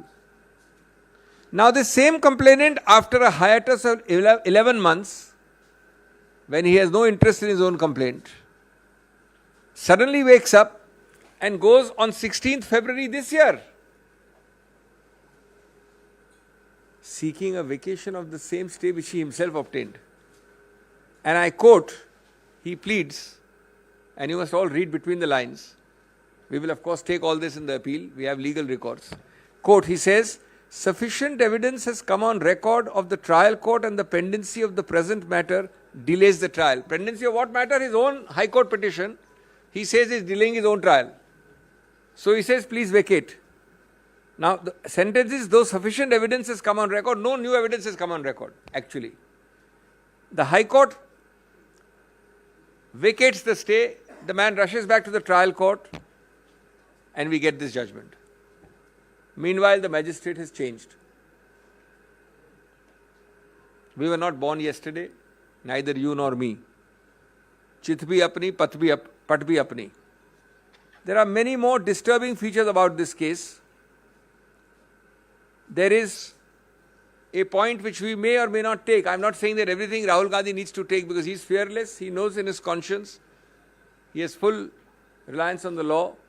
But there is a debatable issue. I'm only flagging the issue, which I did not mention yesterday. That though the conviction is by a court, in Rahul Gandhi's case, the disqualification under Article 103 of the Constitution has to be by the President of India. And under 103, the President of India has to first, before disqualifying Shri Rahul Gandhi, take an opinion, a recommendation from the Election Commission. Admittedly, it is not done. In the interest of fairness and completeness, I must let you know also that in a case called Lok Prahari, the Supreme Court has noted the argument of the Election Commission, which says, the Election Commission says, the Supreme Court does not so hold, that we do not need to go to the President with a recommendation because this is a court conviction. The President has no role in a court conviction case. Though this point is noted by the Supreme Court in the Lok Prahari case, it is not decided. The Election Commission, no doubt, has issued circulars saying, in such cases of conviction, we don't need to go to the Honorable President. But my question is a little different.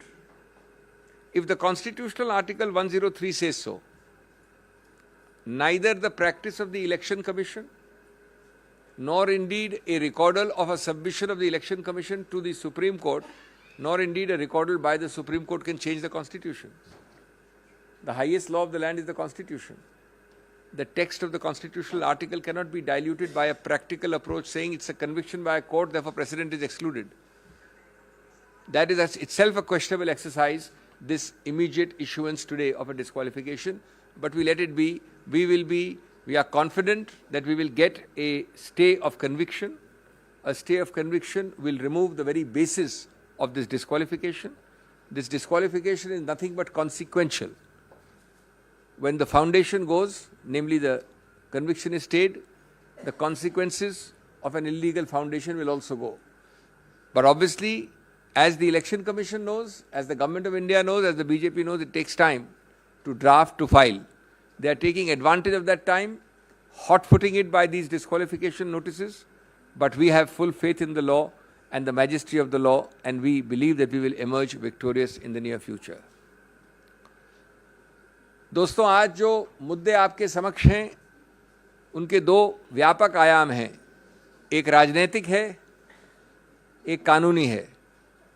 लेकिन राजनीतिक आयाम सबसे महत्वपूर्ण, सबसे व्यापक, सबसे अहम है. पहले मैं उसका जिक्र करूं संक्षेप में. पहला बिंदु उसका ये है कि जानबूझकर, बार बार, सोच समझकर, एक सूझे बूझे तरीके से इस सरकार ने हर गणतांत्रिक संस्था को खत्म करने का प्रयत्न किया है, उसको चोक करने का प्रयत्न किया है, उसमें रोकथाम करने का प्रयत्न किया है. सबसे बड़ी संस्था उनके मायने में जो उनके लिए बाधा है वो है स्वतंत्र, निष्पक्ष, निडर बोलना, बोलचाल, जो हमारे संविधान की एक महत्वाकांक्षा ही नहीं, एक मानव अधिकार है, मूलभूत. इस सरकार ने, इस केस की बात नहीं कर रहा हूं मैं, श्री राहुल गांधी की, सैकड़ों केसेस में 2014 के बाद ऐसे येन केन प्रकारेण कदम उठाए हैं जो हर नागरिक के स्वतंत्र, निडर बोलने के अधिकार क्षेत्र में बाधा डालें, बार बार. और उसके उदाहरण आप जानते हैं. बोलने की स्वतंत्रता और बोलने के बाद की स्वतंत्रता, दोनों को सीधा निचोड़ने का प्रयत्न किया इस सरकार ने बार बार. श्री राहुल गांधी, हम सब जानते हैं, ने निडरता से बार बार संसद के अंदर और संसद के बाहर अपने विचार रखे हैं, जनहित में रखे हैं, जनता के सामने रखे हैं, जनता के लिए रखे हैं. उन्होंने सामाजिक, आर्थिक, राजनीतिक, विदेश नीति इत्यादि इत्यादि सब मुद्दों पे पूरा बोला है, बिना झिझक के बोला है। और वो आज उसकी कीमत चुका रहे हैं, क्योंकि उनके सवाल, उनके वक्तव्य अच्छे नहीं लगते उन लोगों को जिन्होंने वो गलतियां की हैं, जिसके बारे में विवरण करते हैं श्री राहुल गांधी। कभी डिमोनेटाइजेशन ले लें, कभी चीन को क्लीन चिट का मामला ले लें, कभी जीएसटी ले लें।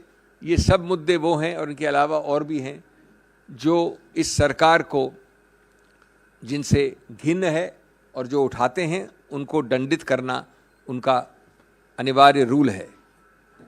राहुल गांधी विदेश जाते हैं तो बोल नहीं सकते। एक झूठे आडंबरी राष्ट्रवाद के आधार पर उनकी आवाज को रोका जाता है। एक अजीबोगरीब बनाई हुई बनावटी राष्ट्रवाद का बहाना लेकर उन पे आरोप लगाए जाते हैं। बाहर गए उसके आधार पे जब वापस आते हैं तो कहते हैं कि आप यहां नहीं बोल सकते जब तक कि आप माफी नहीं मांगे। यहां आते हैं और उस दिन बोलते हैं संसद में, जब माननीय प्रधानमंत्री बोल रहे थे तो सरकार पूछती है आपकी हिम्मत कैसे हुई सब बोलने की, सत्य बोलने की, साफ बोलने की, निडरता से बोलने की। हम आपको प्रिविलेजेस कमेटी भेजते हैं। और सबसे अजीबोगरीब जो मैं समझता हूं, किसी गणतांत्रिक, संसदीय गणतांत्रिक, लोकतांत्रिक देश में नहीं देखा गया, जब वो आके बोलते हैं तो सरकार खुद अवरुद्ध करती है संसद को। सरकार खुद करती है इस आधार पे कि पहले आप माफी मांगिए। ये कौन सी संसदीय प्रणाली के अंतर्गत है कि पहले आप माफी मांगिए, नहीं तो हम अवरुद्ध करेंगे, नहीं तो संसद चलेगी नहीं। तो ये इसी प्रक्रिया का एक और उदाहरण है, जहां मुंह खोलें, झूठे बेमानी केसेस दायर करिए, डराइए, धमकाइए, और हम आश्वस्त हैं कानूनी प्रक्रिया में कि हम जीतेंगे, स्टे ऑफ कन्विक्शन हमें मिलेगा। लेकिन जहां तक सरकार का सवाल है, उन्होंने ये सब प्रयत्न किए हैं, बार बार किए हैं। जहां तक कानूनी पक्ष है, मैं बड़े संक्षिप्त रूप में आपको बता दूं, कल बताया था मैंने, थोड़ा उसको और विस्तार से बता दूं, लेकिन संक्षिप्त रूप से, कि जब आप जल्दबाजी करते हैं तो गलतियों के ऊपर गलतियां करते हैं, संवैधानिक और कानूनी गलतियां करते हैं। मैं आपको 2-3 उदाहरण देके अपनी बात खत्म करना चाहता हूं। ये मामला, ये वारदात कोलार कर्नाटक में हुई, 2019 में हुई। उसकी कंप्लेंट कहां दर्ज की गई? सूरत, गुजरात में, 1-2 जगह और भी की गई, बिहार में, रांची में। तो जब ऐसा होता है कि वारदात, फौजदारी वारदात कहीं हुई हो अमुक जगह, और फौजदारी वारदात की कंप्लेंट किसी दूसरे प्रदेश में हो, तो कानून विधायिका ने बहुत पहले एक संशोधन द्वारा एक नया प्रावधान बनाया था, कई वर्ष हो गए, जो बाध्य है, जो स्पष्ट है कि जब ऐसा हो तो आपको एक 202 कहते हैं, उसके अंतर्गत एक निरीक्षण परीक्षण करना पड़ेगा, इंक्वायरी करनी पड़ेगी, या तो मैजिस्ट्रेट खुद करे या पुलिस द्वारा करे, कि क्या उस मैजिस्ट्रेट का अधिकार क्षेत्र बनता है। जब तक वो मैजिस्ट्रेट ये शुरुआत में नहीं करता है इंक्वायरी, तब तक वो कंप्लेंट से आगे नहीं बढ़ सकता। रोचक बात यह है कि ये मुद्दा स्पष्ट रूप से इस श्री राहुल गांधी केस में उठाया गया, जजमेंट में लिखा है, लेकिन निर्णित कहीं नहीं है। ये इंक्वायरी कहीं नहीं हुई गुजरात मैजिस्ट्रेट द्वारा, यद्यपि ये मामला आया है कोलार कर्नाटक से। ये एक उदाहरण है कई और अहम मुद्दों का के साथ। एक दूसरा उदाहरण, और आप अपनी कंक्लूजन लगा सकते हैं, जो मैं आपको 3 तारीखें देना चाहता हूं। एक विचित्र बात हुई, जो याचक है, इसमें कंप्लेनेंट है, वो अप्रैल में 2019 में कंप्लेंट फाइल करता है। 2021 जून में श्री राहुल गांधी उस मैजिस्ट्रेट के सामने पेश होते हैं जो सूरत का मैजिस्ट्रेट था, उस वक्त एक मिस्टर दवे थे। 1 साल तक रुकने के बाद याचक वापस एक अर्जी देता है कि श्री राहुल गांधी वापस पेश हो। जब मार्च 2022 यानी पिछले वर्ष वो दूसरी याचिका बार बार उनको बुलाकर तंग करने की प्रक्रिया पे मैजिस्ट्रेट वो खारिज कर देता है। तो याचक कंप्लेनेंट हाई कोर्ट जाता है और अपनी कंप्लेंट का खुद एक स्टे ले लेता है, अपनी कंप्लेंट का खुद स्टे कि ये आगे नहीं चलेगी। 1 साल तक वो पड़ी हुई है, 11 महीने से उसका कुछ नहीं करता है, सब कुछ ठीक है उसके लिए। अचानक वो वापस जाके फरवरी इस वर्ष फरवरी में, यानी पिछले महीने, हाईकोर्ट को कहता है कि साहब अब काफ़ी एविडेंस आ गई है, अब मैं अपनी खुद का स्टे को वापस लेना चाहता हूँ, स्टे को आप निरस्त कर दीजिए, यानी स्टे को स्टे कर दीजिए, स्टे को हटा दीजिए। हाईकोर्ट करता है और वापस जाके मैजिस्ट्रेट जो अभी तक बदल गया है, एक नया निर्णय आ जाता है जो अभी कल आया। आप अपने आप चित भी अपनी, पट भी अपनी, अपने आप लकीरों के बीच क्या हो रहा है समझ सकते हैं, संज्ञान कर सकते हैं। मैं अंत में ये कहूँगा, श्री राहुल गांधी की आवाज़ इतना आसान नहीं है दबाना, कांग्रेस की आवाज़ इतना आसान नहीं है दबाना। आप देख रहे हैं कल से आज और आगे चलेगा एक अभियान, एक विरोध, चाहे वो डिस्ट्रिक्ट पे हो, ब्लॉक पे हो, प्रदेश पे हो, और चाहे वो संसद और संसद के बाहर हो।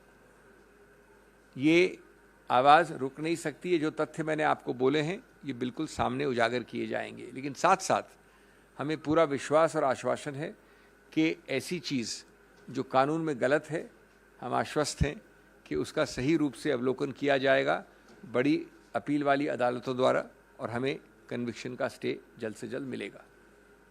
एक अंत में बात आपको और मैं शेयर कर लूँ जो कल नहीं बोली थी, हम चाहे उसको हम समक्ष रखें या न रखें, उसके ऊपर हम एक्शन ले या न लें, लेकिन आपके साथ अवगत करनी आवश्यक है। उसके 2 पक्ष हैं, मैं ये नहीं कह रहा हूँ कि एक ही पक्ष है।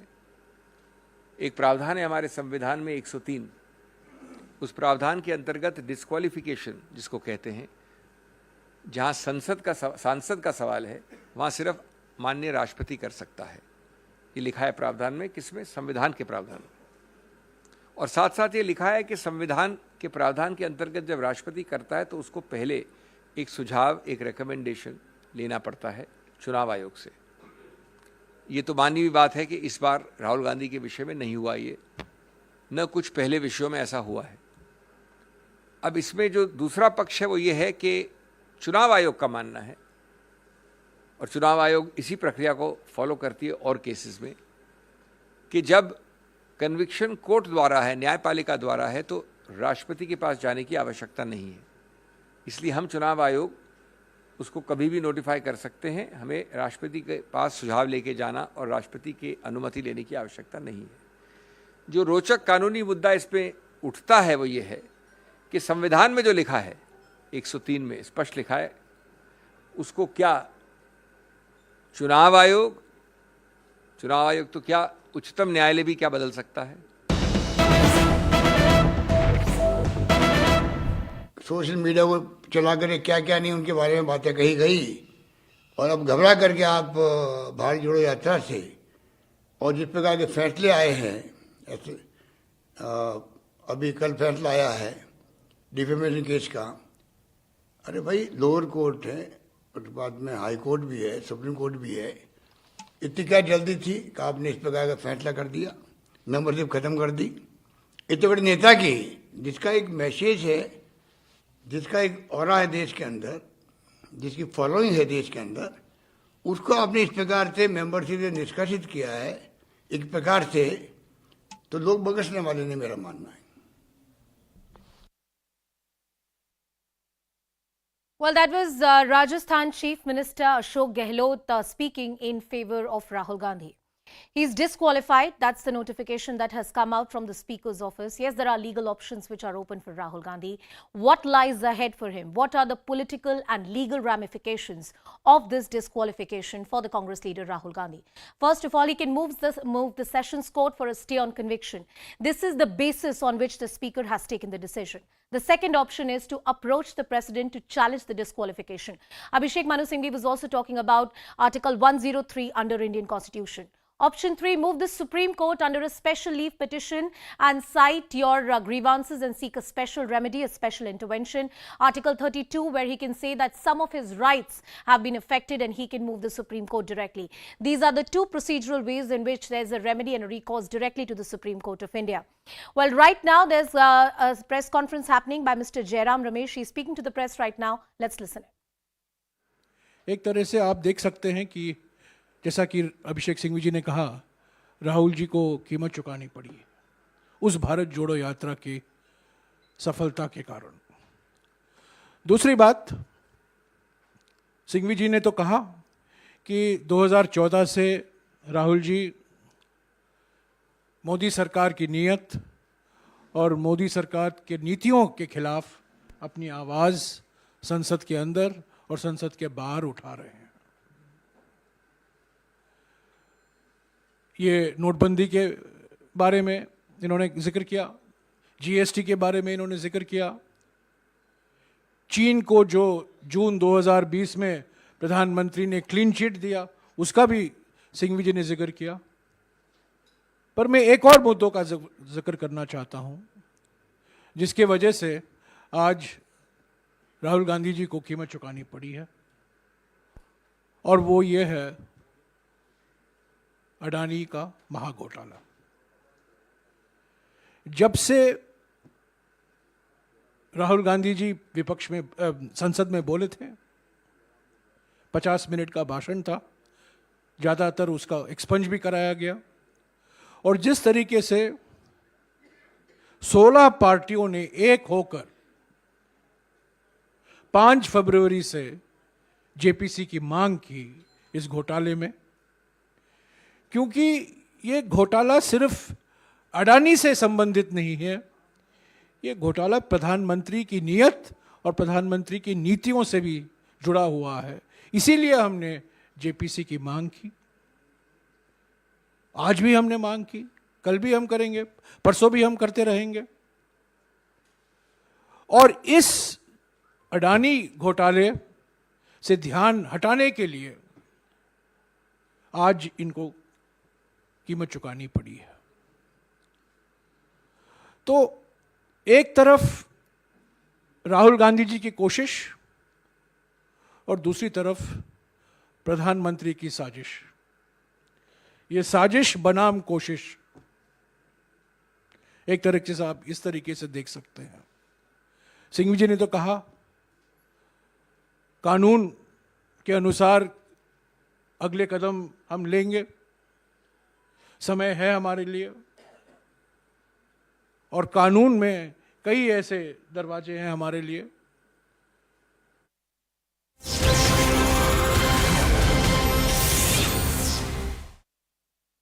The event happens in Kolar. Surat, the case is registered. The judge gets transferred. First of all, the proceedings get stayed by the High Court. Judge gets fair enough. Let me open this up. Let me open this up to our other guests. A couple of points. One second. Let me go to everyone and come back to you. Ajay Umar, look, I'm very clear. I don't think the end of this debate is going to be settled through the legal means or through courts. This is a political debate. It has opened up a political position both for BJP as well as for Rahul Gandhi and the Congress Party. I'm on a larger fundamental issue, and that is that, and many lawyers have been arguing this since afternoon, since this verdict came out as well, that for one individual to take another person to court for criminal defamation saying he has insulted an entire society or a community, he has to be able to demonstrably show that the said individual was the one who was referred to. Now, clearly, when Mr. Gandhi said whatever he said, that sab Modi chor hote hai kya, he was referring to Narendra Modi. He was certainly not referring to Purnesh Modi. Ajay Umar. Can Ajay Umar hear me? Asking me? Yeah, Ajay, yeah, go on. Yeah, same thing Rahul Gandhi said in his argument, and today also in court, when judge said that you are convicted, Rahul Gandhi said that, मैं आपके पास दया की भीख या माफी नहीं मांगता हूं, मैं सिर्फ यही कहना चाहता हूं कि मैं हिंदुस्तान के लोगों को प्यार करता हूं, और मैंने जो कहा था वो सरनेम के पॉइंट ऑफ व्यू से कहा था, समुदाय के लिए नहीं कहा था। And he said that mister Purnesh Modi is saying that 13 crore Modi समाज के लोग which includes, Rathod, Gupta, Taili, Modi, Ghachi, Chaudhary, Das, Chettiar, Sahu. He said, you think that a politician would afford to dishearten so many people? He said, I have never done this. But I tell you, Zaka, interesting thing, people in Surat and BJP in Gujarat have started new narrative that now next chance is of Tejasvi Yadav, because yesterday Tejasvi Yadav has also made a similar kind of statement saying this, that all Gujaratis are fraudster type thing. उन्होंने जो statement कहा है उसके लिए they said that Rahul Gandhi is certainly going to lose his membership in parliament. This is what talk of the town in Gujarat, and they said now next chance is of Tejasvi Yadav, because somebody from Gujarat will file another case against Mr. Tejasvi Yadav on the same line, because he has also insulted with his derogatory remark against a Gujarati, against all Gujarati community. Okay, so let me ask Siddharth Luthra again on the legal point. What is the position now? One part is, of course, Mr. Gandhi has legal recourses in further appellate courts, but does his membership of parliament get automatically revoked? Does the speaker automatically revoke his membership of parliament? Because that's what the 2013 Supreme Court judgment says, that there is no window or there is no interim relief period before the membership is cancelled. In fact, I must tell you, I appeared in the 2013 Lily Thomas case for the government and we were not successful in defending Section 8.4. So the effect of the striking down of the provision is that the constitutional provision obviously takes precedence and the disqualification happens at the time of conviction. The formal disqualification formality is done by the speaker in this case, issuing a communication that this has happened. So that's the administrative part of the process. But as on today, the disqualification takes place, except the formality has to be done. That formal removal has to be done. This is a political attack that Rahul Gandhi made. He made an attack saying, "Kya sab Modi chor hote hain," clearly intended at Narendra Modi. I don't think him or any of us would have heard of Mr. Purnesh Modi even before this case came up. So the point is, for a political attack, if politicians are going to be sent to jail in criminal defamation cases, then politicians won't be allowed to say anything. Zaka, I don't think 9 p.m. on your channel and your debate should be the forum where we should discuss the merits of the case. The court has already come to a conclusion, and these arguments like you're making were made in all earnestness by Rahul Gandhi's lawyers, and they made it perhaps even more forcefully. But the court has judged that in one person's virod, you can't end up doing the virod or the defamation of an entire samaj. The Modi community happens to be a Ghanchi Samaj, of OBC Samaj, and perhaps members of that community felt offended by the statements. They used legal recourse and they have now been able to get a conviction. So I think we must move on from that and we must come to 2 or 3 important points. First, Rahul Gandhi is a serial and a habitual offender towards making these statements. He had to apologize to the Supreme Court for the statements he made on Rafale. We all know he demanded foreign intervention on foreign soil. We've seen the statements he's made, the loose statements he's made about Hindus going and, who go to Mandir actually go and molest women. He has said things about how Hindutva is actually teaching violence against certain communities. He's made all kinds of statements even about Pulwama and Chinese demanding, wanting harmony. So he's a habitual offender. A court has found him guilty.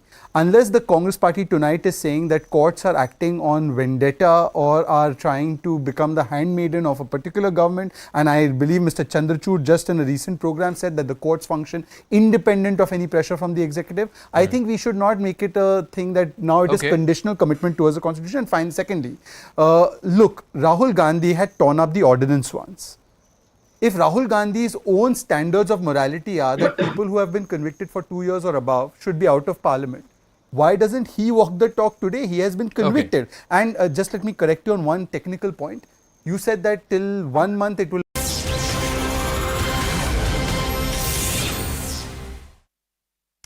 Welcome back, and let's begin with some latest news coming in. These are top sources within the BJP that say that the party is favouring its strategy in the wake of Rahul Gandhi's disqualification. It has further indicated that it will run a campaign that Rahul Gandhi insulted OBCs in their statement. That's the word coming in. Our political editor Maria Shakil will join us in just a minute from now. Pallavi Ghosh is also joining us on the broadcast. But clearly this is being pitched in the political discourse by the BJP as a statement that was not made against a particular individual, but the OBC, the other backward communities which form a huge chunk of the Indian population, especially in the central and the northern part of the country. This is the vote bank that any political party would want to cater to and would want to ensure that it remains on its side. Maria Shakil with us on the broadcast. So Maria, that's the political narrative that the BJP is going to stitch together. And if you look at the press conference that was held by Bhupendra Yadav earlier today, it was on similar lines, and just in few moments we will be seeing two union ministers address a press conference from the BJP headquarters, Dharmendra Pradhan and Anurag Thakur, and they have also saying, taken the same line, which is that Rahul Gandhi is against the OBC community, and if anything his statements are in that direction, because the BJP certainly is now seeing this perhaps turn into a bigger storm with the kind of reactions that are coming in from various parties in opposition which was so far a divided house, all of a sudden becomes united, appears to be united and is rallying behind Rahul Gandhi, be it Mamata Banerjee or Akhilesh Yadav. As far as the index of opposition unity is concerned, it is high visibly at the moment.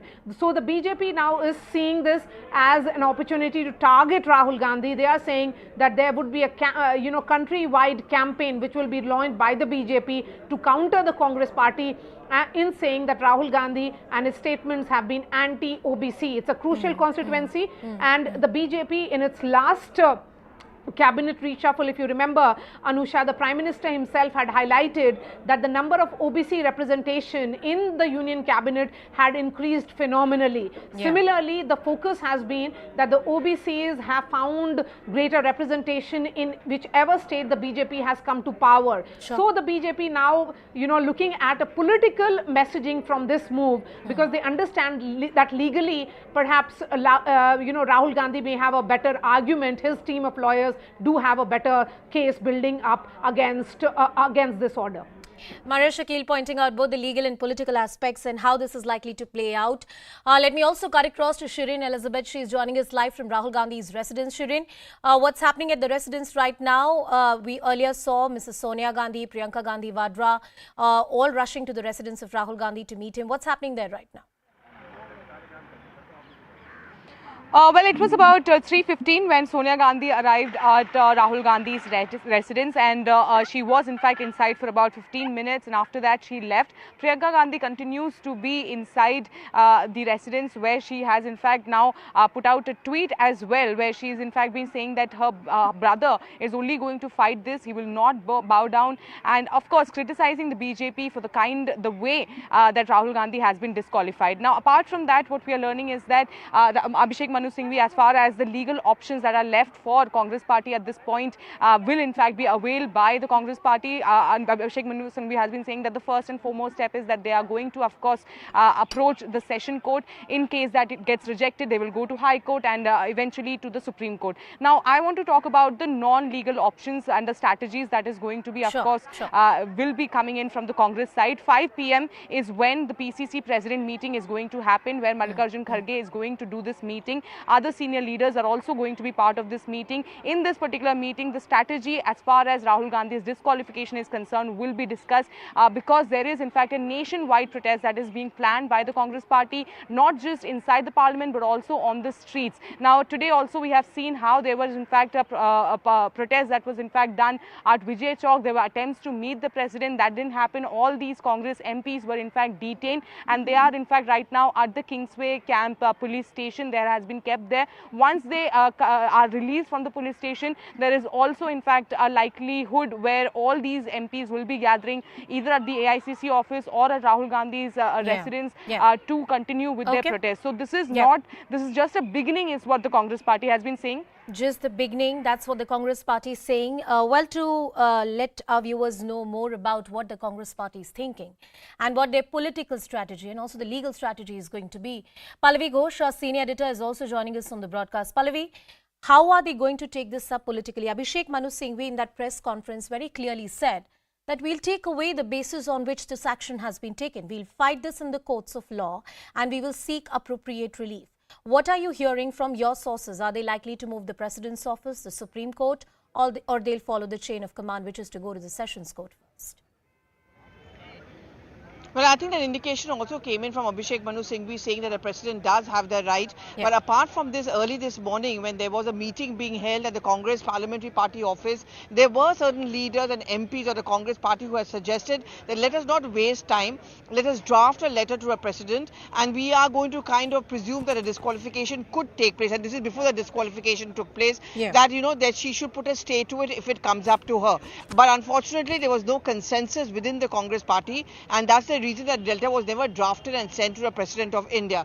But just to get a sense of what is going to be happening at the Congress headquarters, I'm just getting you those pictures from the AICC headquarters. Congress workers, some leaders have begun to trickle in because of that meeting which is going to take place at 5 p.m. You can also see the entire security paraphernalia also very much in place, barricading on, which is an indication enough that the Gandhis, at least Sonia Gandhi as well as Rahul Gandhi, could be arriving over here and will be attending the steering committee meeting. What is going to be the legal battle is something which is left to the lawyers of the party to see, but I think more than that, it has to be a long drawn out political battle as well. That's what the steering committee is going to be deliberating upon. How not to give that advantage to the BJP, because the BJP is very clearly playing that caste card, accusing the Congress party of being against the OBCs. Also to try and ensure two parts. One, of course, to ensure that more and more opposition parties, the unity we saw, the backing we saw of Rahul Gandhi today, that remains, because that's going to be their strongest weapon against the BJP.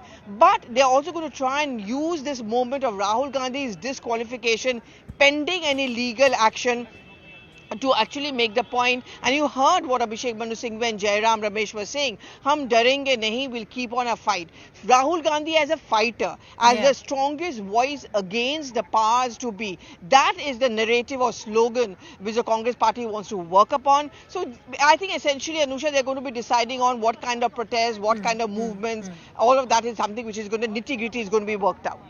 The battle lines are clearly drawn. We have seen support coming in from Rahul Gandhi, also from some unexpected quarters within the opposition camp as well. Let's see how this plays out. All eyes on that very important meeting of the PCC at 5 p.m. For now, slipping into a very short.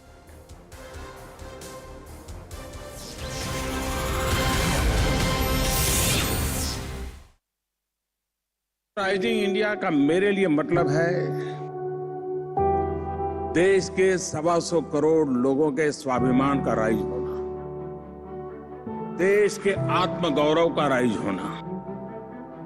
आज पूरा विश्व भारत के इस उदय को, rising India को मान दे रहा है, सम्मान दे रहा है। ये राइजिंग इंडिया की एक ऐसी तस्वीर है जिस पर हर हिंदुस्तानी को गर्व होगा। Poonawalla FinCorp presents News 18 Rising India Real Heroes. 29th and 30th March on News 18 Network. Presented by Poonawalla FinCorp Limited, enabling dreams.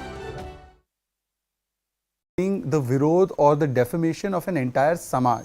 The Modi community happens to be a Ghanchi Samaj of OBC Samaj, and perhaps members of that community felt offended by the statements. They used legal recourse and they have now been able to get a conviction.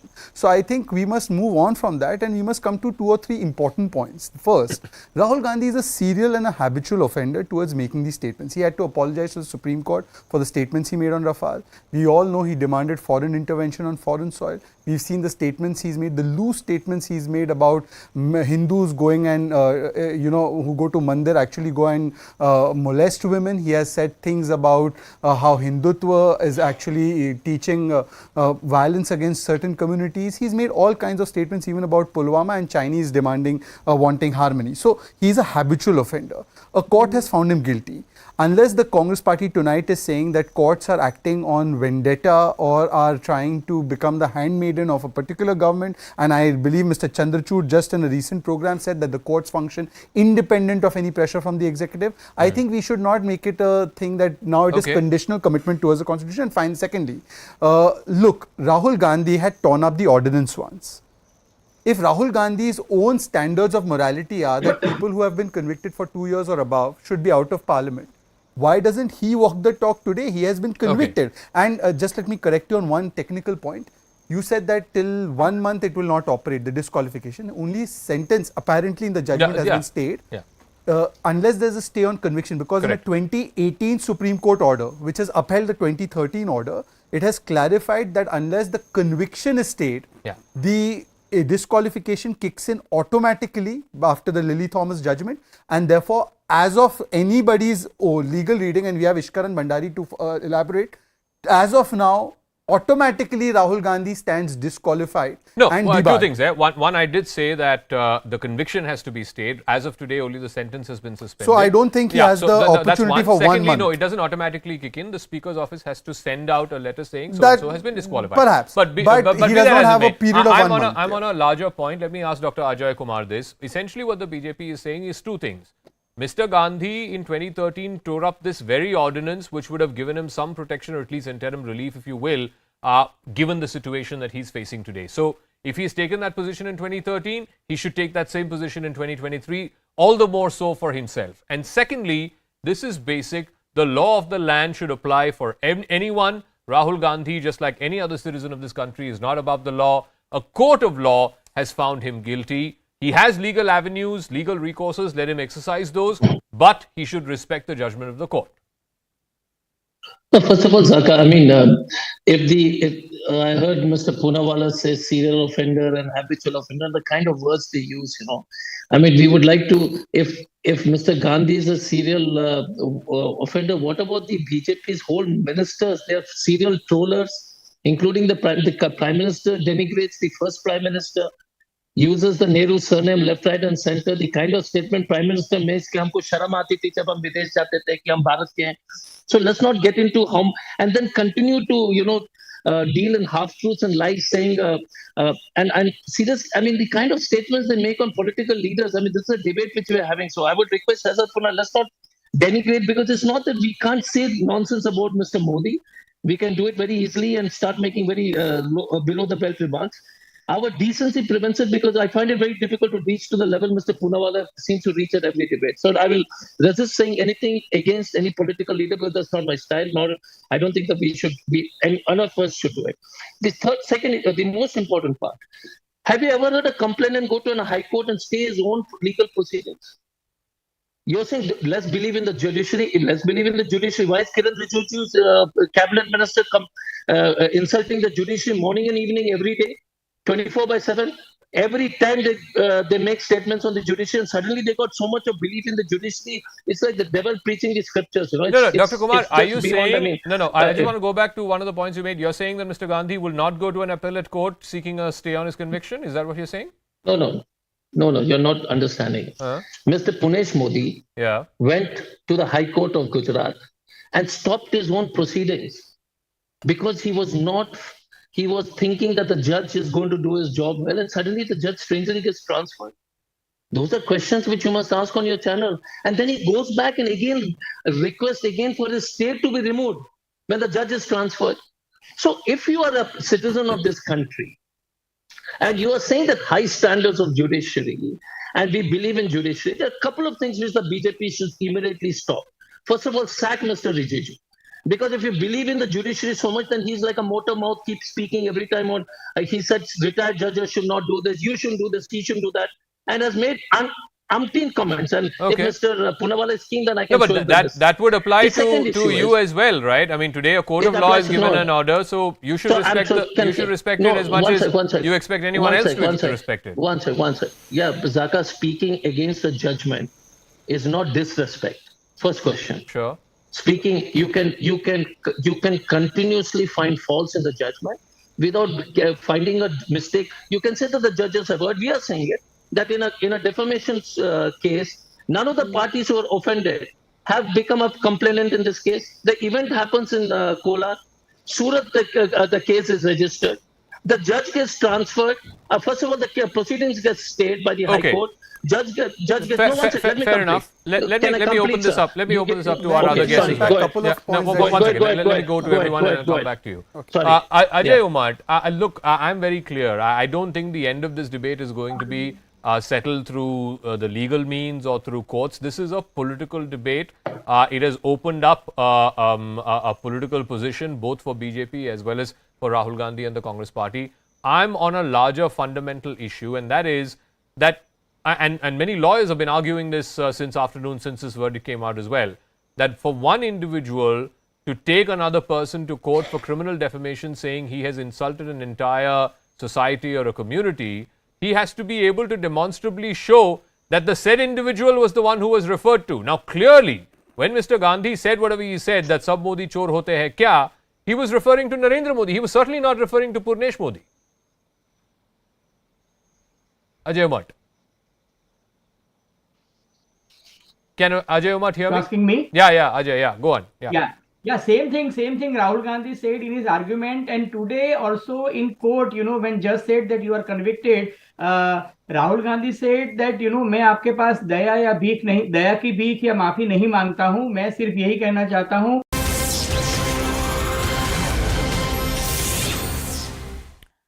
Welcome back, and our focus remains on that crucial decision that has come in from the Speaker's office after Rahul Gandhi, the Congress leader, was convicted for criminal defamation by a Surat court. The orders are out, debarring him, disqualifying him as the Member of Parliament. Why has Rahul Gandhi been disqualified? Here are the key reasons, and we are enlisting the legal reasons for you. Well, first of all, the key reason is the 2013 Supreme Court order that had declared Section 8(4) of the Representation of Peoples Act 1951, that particular section, as ultra-virus. The Supreme Court had held that this particular section, Section 8 subclause 4 of the Representation of People Act, is ultra-virus. It does not hold good in law, and any person, including an MP and MLA especially, if they are convicted, they are immediately disqualified. The position was later clarified in 2018 as well. As per the Supreme Court order, a convicted MP with 2 or more years of jail term loses his membership immediately. The person does not have the 3-month window which was earlier given. Now, as per the Supreme Court order, the convicted MP loses membership with immediate effect. As I said, that 3-month window that was earlier available is not available in law anymore. That position has been clarified by the Supreme Court of India.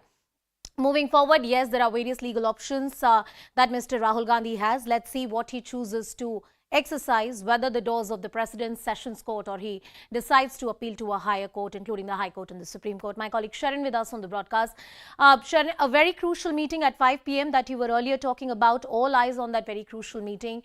What are you picking up? What are the sources indicating to you? Well, I want to begin with what is really happening outside Rahul Gandhi's residence is that there is in fact security that is beefed up because there is in fact an expectation that there could be more and more Congress workers who might gather over here. At the moment, there are Congress MPs who have already been detained by the Delhi police because of the protest that they did at Vijay Chowk.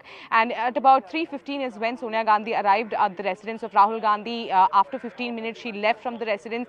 Priyanka Gandhi is in fact remains to be inside the residence of Rahul Gandhi. Now, like you pointed out, yes, the very crucial meeting 5 p.m. Will be in fact chaired by Mallikarjun Kharge, the Congress president, and it is in fact a steering committee meeting that includes the senior leaders, that includes the PCC presidents. Now, they are going to decide what is going to be the strategy as far as the non-legal route is concerned, because they want to make this a big issue. They want to ensure that the protest continues as far as the disqualification of Rahul Gandhi is concerned, and that is why a nationwide protest is something that will in fact be called in. All the PCC presidents will be told how they have to in fact ensure that the mobilization happens and the protest continues across the country. Apart from that, there are also attempts that will be made to get an appointment with president, because today also we have seen how the Congress leaders who are protesting at Vijay Chowk, there was in fact an attempt to go towards the president's house to give her a memorandum to get an appointment with her, but that didn't happen because all the Congress MPs were detained by that time. But there will be, of course, an attempt that will be made in coming days. Apart from that, the legal options, of course, that has been mentioned by Abhishek Manu Singhvi in the press conference, that they will be approaching the session court. So overall, at the moment, there is in fact an eerie silence outside Rahul Gandhi's residence, but there is a lot of buzz at the AICC office where in moments from now, the meeting will begin. It is going to be a Zoom meeting where the PCC presidents can meet up. Also, there will be senior leaders who will be physically present at the AICC headquarters at 5 p.m. Stay with us on the broadcast, Shireen, and all eyes on that crucial meeting and whether the Congress party decides to make it some kind of issue on the streets. Will it take it to different nook and corners of the country and make it a political issue like it already is in many ways? Let's listen into the reactions coming in from the Congress President Mallikarjun Kharge, and we also heard from the top leader of the BJP, Mr. Bhupinder Yadav. Listen. ये देखिए, उनको सत्य बोलने के लिए वो राहुल जी को disqualify करने के लिए सारे प्रयास किए हैं। ये अब्यूज कर रहे थे, क्रिटिसिज्म नहीं कर रहे थे। गाली देने में और आलोचना करने में अंतर होते हैं। कोई लोकतांत्रिक बहस नहीं कर रहे थे Rahul Gandhi. Cutting across once again to my colleague Shirin, who's with us on the broadcast. Shirin, all indications that the Congress party wants to take it to the streets. The fact that it's a Zoom meeting, different PCC chiefs are going to be present. They would want to make it a pan-India issue. From the side of the BJP, the political narrative is already clear. They have made it an OBC issue in some ways. That's the narrative they are stitching together. The Congress can't be left behind. Well, the BJP has been making it very clear that as far as the disqualification of Rahul Gandhi is concerned, it is by book, it is by law. There has nothing been fabricated or scripted like the Congress party has been alleging. But the Congress on the other side, some of the senior leaders have been telling us that there was in fact a section of Congress leaders who believed yesterday itself that the disqualification step would in fact come in from the BJP side, and there should have been, there will be accordingly, there will be action that will be taken up. But as far as the BJP is concerned, they have made it very clear. This is all the steps have been taken by law. In fact, if you have heard MOS MEA V Muralidharan also while addressing the media clearly mentioned that in the court also he was asked to apologize, but he never did, and that is why he was sentenced to 2-year imprisonment. Now from day one we have been seeing, ever since Rahul Gandhi has made that speech in Cambridge University, the BJP has been demanding that he needs to apologize on the floor of the House, because the kind of statement that he has been making outside is embarrassing the country, and Rahul Gandhi maintains that he wants to speak in the floor of the House, which never happened. He has written to the Lok Sabha speaker as well that he wants to speak there, he wants to put his side, but that never happened, and we have seen that the adjournments kept happening, and there was in fact the apology never came in from Rahul Gandhi, and now BJP has been saying that this is all by law, nothing that we have done. But Congress maintains that this is a political vendetta, this is a political witch hunt, and they will continue to take it up. They will fight it out on the streets, also inside the parliament, and the kind of support that they are receiving, because if you see Aam Aadmi Party, the TMC, we have seen the BRS largely in fact kept themselves distant as far as the Congress party opposition meetings are concerned or the protests are concerned. But now today each and every opposition party are coming in support of Rahul Gandhi. They are condemning the kind of disqualification that has happened to Rahul Gandhi. So of course the support are in fact coming in, and they are going to cash in this support. They are going to cash in the situation that Congress party is facing at the moment. So right now outside Rahul Gandhi's residence, of course there are likelihood that will be Congress party MPs who are already in detention might be released from Delhi by Delhi police in some time, and they will be gathering here. Meanwhile 5 p.m. is when the PCC president meeting is going to happen with the Congress party president at 5 p.m. All right, my colleague Shirin Elizabeth getting us all the details. Interestingly, on this particular issue, there's a lot of rare support pouring in for Rahul Gandhi. Yesterday it was Akhilesh Yadav. Today TMC has spoken out. Listen in to the reactions coming in from the opposition side in favor of Rahul Gandhi supporting him. The BJP are desperate to silence the voice of the opposition. We know they are desperate. We know they want to silence the voice. We know they would go to all kinds of lows, but this is the low of the low, the lowest since 1950. I think it is a sad day for Indian parliamentary democracy that we've fallen to such lows that we have disqualified a member of parliament who has been a vocal voice of the opposition, and he hasn't even been given a chance to appeal in the court. He has to he's appealing to the higher courts with regards to this judgment. But it is quite a shameful attempt for the BJP. We've been seeing that when he speaks in the parliament, they expunge his comments. When he tries to speak in the parliament, they switch off his mic. And now I think they've crossed all boundaries of how democracy functions. और कई ऐसे मौके आए हैं जहां पर प्रशासन ने और शासन ने मिलकर के समाजवादी पार्टी के कई सदस्यों की सदस्यता ली है। आज कांग्रेस के पार्टी के सबसे बड़े नेता की सदस्यता गई है, और अगर हम इसी तरह देखेंगे, अगर ऐसे मुकदमे देखेंगे तो बीजेपी वालों की तो कईयों की सदस्यता नहीं बचेगी। छोटे छोटे मामलों के अंदर दर्जन भर राज्यों के अंदर मुकदमे दर्ज कराए जाते हैं। मुकदमे दर्ज करा के फास्ट ट्रैक कोर्ट के अंदर बड़े बड़े विपक्षी दल के नेताओं के खिलाफ फैसले आ रहे हैं। ऐसे तो फिर प्रधानमंत्री जी सिर्फ खुद ही चुनाव लड़ ले। ऐसा तो डिक्टेटरशिप में सुना जाता था। Well, this is far from over, and in fact, the political tempers are all set to rise in the run-up to 2024. We'll continue tracking that story and much more. It's a wrap on this edition. Thank you for watching.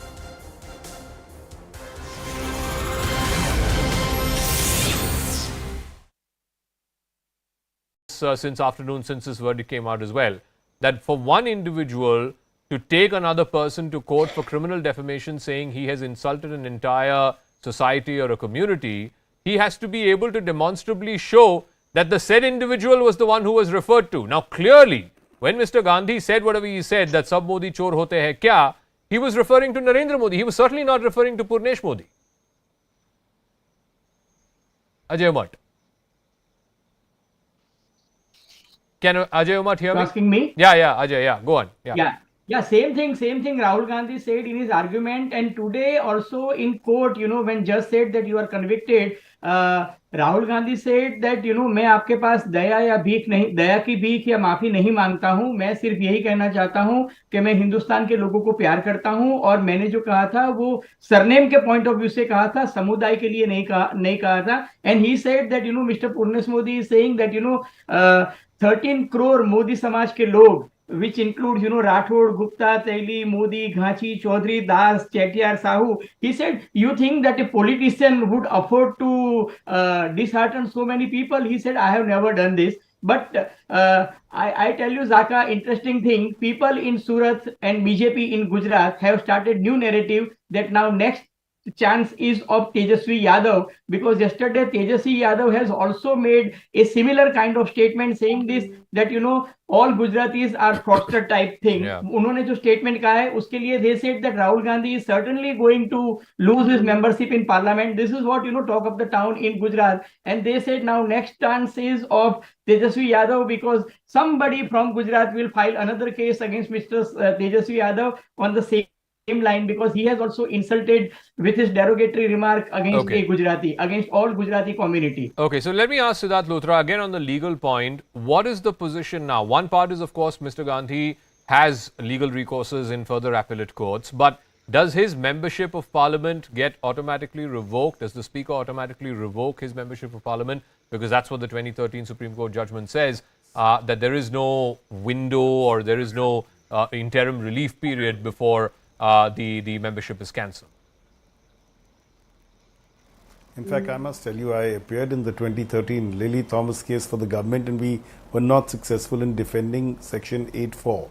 So the effect of the striking down of the provision is that the constitutional provision obviously takes precedence, and the disqualification happens at the time of conviction. The formal disqualification formality is done by the speaker in this case, issuing a communication that this has happened.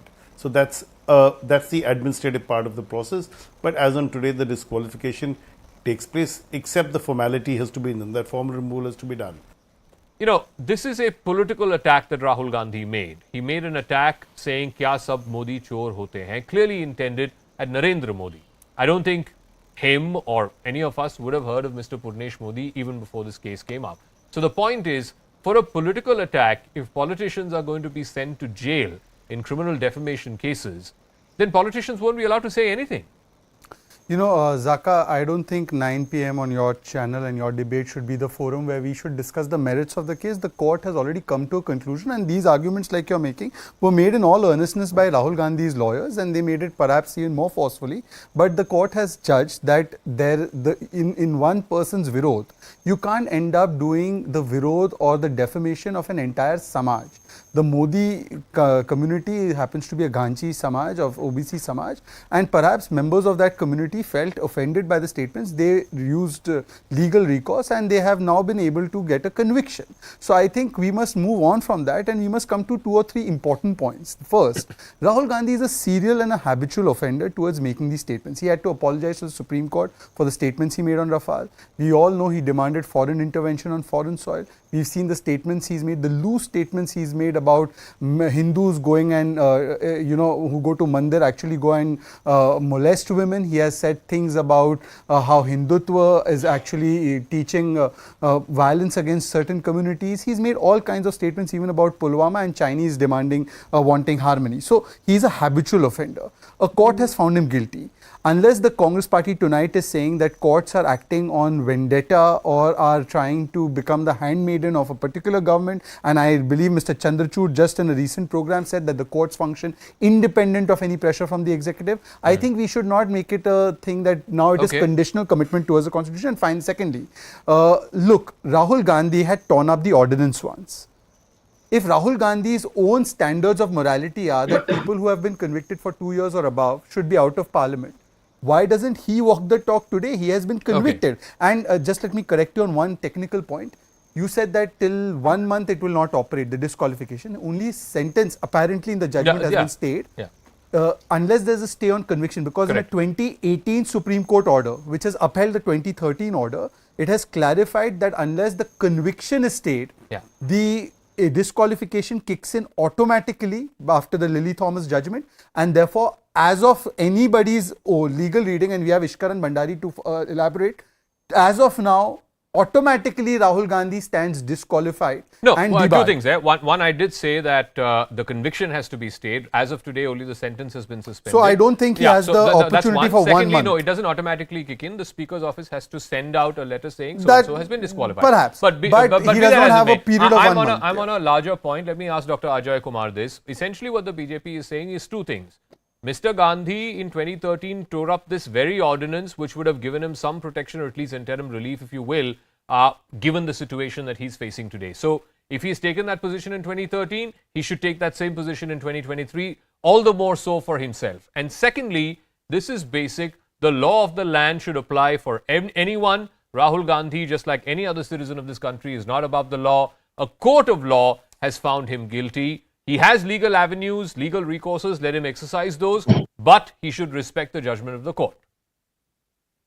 So first of all, Zaka, I mean, if I heard Mr. Poonawala say serial offender and habitual offender, the kind of words they use, I mean, we would like to, if Mr. Gandhi is a serial offender, what about the BJP's whole ministers? They are serial trollers, including the Prime Minister denigrates the first Prime Minister, uses the Nehru surname left, right and center. The kind of statement Prime Minister makes कि हमको शर्म आती थी जब हम विदेश जाते थे कि हम भारत के हैं. So let's not get into how and then continue to deal in half truths and lies, saying and see this. I mean, the kind of statements they make on political leaders. I mean, this is a debate which we are having. So I would request Azad Puna, let's not denigrate, because it's not that we can't say nonsense about Mr. Modi. We can do it very.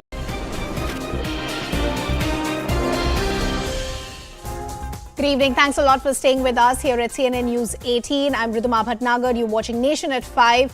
Our big political story. There has been a massive setback for the Congress party as Congress MP Rahul Gandhi has been disqualified from the Lok Sabha. He's an ex-MP now. A notice issued by the Lok Sabha Secretariat said he stood disqualified from the House from March 23rd, the day of his conviction, the day it came the verdict from the Surat court. This comes a day after he was convicted in a defamation case by a Surat court, as I pointed out. Now Rahul Gandhi will move a higher court to get his conviction stayed. Meanwhile, the Congress has called this a big conspiracy to silence the former Wayanad MP, while the BJP has gone forward and said that the conviction has come from an independent judiciary after Rahul Gandhi insulted the OBC community with his thief remark. Remember, Rahul Gandhi was convicted for his "all thieves have Modi" surname remark that allegedly made during the election campaign in 2019. So a big setback for the Congress party, but let's break down the details in terms of why Rahul Gandhi in fact has been disqualified. Remember, since yesterday, after that verdict that came from the Surat court, the biggest worry for the Congress was the sword that was hanging as far as disqualification is concerned. So the first big reason is in 2013, the Supreme Court had struck it down. The Section 8(4) of the Representations of People Act, even the BJP today is quoting the Lily Thomas judgment as far as 2013 is concerned. The Supreme Court had held Section 8(4) of the Representation of People's Act as unconstitutional. This, of course, has been criticized by the Congress party, who are saying that first the central government used agencies, now they're misusing the judiciary and the law as well. The third reason is, as per the Supreme Court's order, a convicted MP with 2 years jail term loses their membership immediately. The sentence that was handed over to Rahul Gandhi from the Surat court was of 2 years, and thus this disqualification has happened. As per the Supreme Court's order, convicted MP loses the membership with immediate effect, which also means the perks and privileges that came with the position of an MP also goes away for Rahul Gandhi. As per 2013 Supreme Court order, MPs don't have 3 months. Some latest visuals now coming in. These are visuals of Rahul Gandhi, who's now stepped out of his residence. Remember, there has been a lot of activity, even as far as the residents and people who visited Rahul Gandhi. A short while ago, we had seen Sonia Gandhi, who visited Rahul Gandhi. That meeting lasted for about 15 minutes. Priyanka Gandhi Vadra also rushed to see her brother Rahul Gandhi at his residence. And now visuals of Rahul Gandhi, in fact, leaving his residence and stepping out. Where is Rahul Gandhi headed? We'll try and establish a connection with our colleagues to try and understand what really is happening. But that's the first time that we're seeing Rahul Gandhi, he in fact leaving his residence and stepping out. He's no more an MP. What will this mean politically for the Congress party? What are the kind of legal options that are available with Rahul Gandhi? We'll try and get answers to all those questions. But as I pointed out, you have the legal team within the Congress in a huddle as of now. The first thing and the most immediate challenge for them is to try and get a suspension or a stay as far as this verdict is concerned. Because if this stay or suspension does not come, then Rahul Gandhi, in fact, will not be in the political arena for a time period of 8 years. 2 years was the sentence and 6 years is what follows as far as the law is concerned. So for 8 years, Rahul Gandhi will not be in the political arena as an MP. Remember, he was an MP from Wayanad. Before we bring in our colleagues and guests, let's listen in to some political reactions as well. Modi ji डरते क्यों हैं? हमको तो मालूम था कि मोदी जी राहुल जी की भाषणों को बर्दाश्त नहीं कर पाएंगे. कितनों को जेल भेजोगे? हम सब जाने तैयार हैं. आप लोगों को भी डिटेन करके यहाँ लाया. हाँ, ठीक है, डिटेन करने के लिए आए. हम तो और जहाँ जाएंगे चले जाएंगे. तो ये कानून है और इस कानून को सख्ती से लागू करवाने वाले राहुल गांधी ही है. याद है ना आपको 2013 में लिली थॉमस के केस में सुप्रीम कोर्ट के निर्णय को बदलने के जो ऑर्डिनेंस लाया गया था लालू प्रसाद को बचाने के लिए, उसको इन्होंने ही फाड़ा था. जी के ऊपर एक डिफेमेशन केस के अंदर, डिफेमेशन केस इसीलिए हुआ था, एक सार्वजनिक सभा में देश की आदरणीय प्रधानमंत्री जी को जातिवाचक शब्द लेके गाली देना, अपशब्द कहना, अशोचनीय व्यवहार करना, इसी आरोप पे जब कोई पिछड़े वर्ग की भाई की मन में इसके कारण प्रतिक्रिया हुई, उन्होंने अपने अधिकार को जाहिर करते हुए न्यायपालिका की दरवाजा खटखटाया. भारत की आईपीसी के तहत संरक्षण मांगा कि भारत आजाद हो चुका है, सामंतवादियों के हाथ में नहीं है, प्रजातंत्र है, इसमें किसी को भी गाली गुलज करने का अधिकार नहीं है, जातिवाचक शब्द लेके अपशब्द व्यवहार करने का अधिकार नहीं है. कोई भी हो, वो केस शायद 2018 से अभी तक चल ही रहा था. पक्ष विपक्ष अपने विषय रख रहे थे, ना उसमें सरकार या ना भारतीय जनता पार्टी की कोई संश्लिष्ट था, इन्वॉल्वमेंट था. न्यायपालिका ने बीते कल समाज में तनाव विभेद के आरोप में कांग्रेस पार्टी की सांसद को 2 साल की सजा सुनाई. इसमें ओबीसी समाज जो आज चट्टान की तरह प्रधानमंत्री नरेंद्र मोदी जी के नेतृत्व के साथ, देश की एससी एसटी वंचित वर्ग जो प्रधानमंत्री नरेंद्र मोदी जी के साथ खड़े हुए हैं, जो स्टेटमेंट के माध्यम से केवल एक बार नहीं अनेक बार उनकी माताजी ने मौत की सौदागर कहा था, जहर की खेती उन्हीं लोगों की मुंह से आई थी, विभिन्न समय में अपशब्द व्यवहार करके एक समाज को, भारत की एक महत्वपूर्ण, भले ही सामाजिक दृष्टि से उनकी मर्यादा आजादी की 75 साल में उतना ना बन पाए, लेकिन प्रजातंत्र में ही अधिकार दिया था, बहुमत ही महत्व रखता है। ऐसे समाज से प्रधानमंत्री आते हैं, इसलिए उस समाज को, जाति को, गरीबी को ताच्छल्य करना, नीचा दिखाना, यह सब सीरीज ऑफ स्टेटमेंट की प्रमाण है। और न्यायपालिका ने उस मानसिकता के खिलाफ जजमेंट दिया, फैसला सुनाया। इसमें समाज को राहत हुई, सुकून मिली।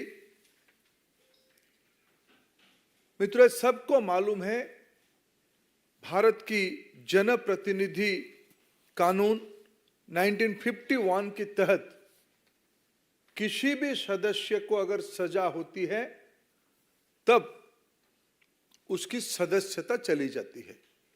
ये भारत में पहली बार नहीं हुई है। कई विधानसभाओं में और इस लोकसभा में भी कई मान्यवरों की सदस्यता गई है और इनकी पार्टी के पूर्व सदस्य अभी भी राज्यसभा में सदस्य रहे, सदस्य हैं। और देश की वरिष्ठ लॉयर कपिल सिब्बल जी ने कल ही कहा था, जजमेंट के साथ साथ सदस्यता जाना तय है। यह बहाना दिखाया जाता कि 30 दिन की समय था, ऐसा नहीं था। कानून कहती है सदस्यता आरोप सिद्ध होने के साथ साथ, दंड विधान होने के साथ साथ चली जाएगी। और मैं आपको एक बहुत पुरानी बात नहीं, लेकिन समय कैसे क्रूर होता है, समय कैसे निष्ठुर होता है, आपको याद दिलाना चाहूंगा। 2013 में जो साहबजादे आज और उनके लिए उनकी चाटुकार छाती पीट रहे हैं, हाय तौबा कर रहे हैं, 2013 की प्रेस क्लब की उस प्रेस कॉन्फ्रेंस को मैं याद दिलाना चाहूंगा।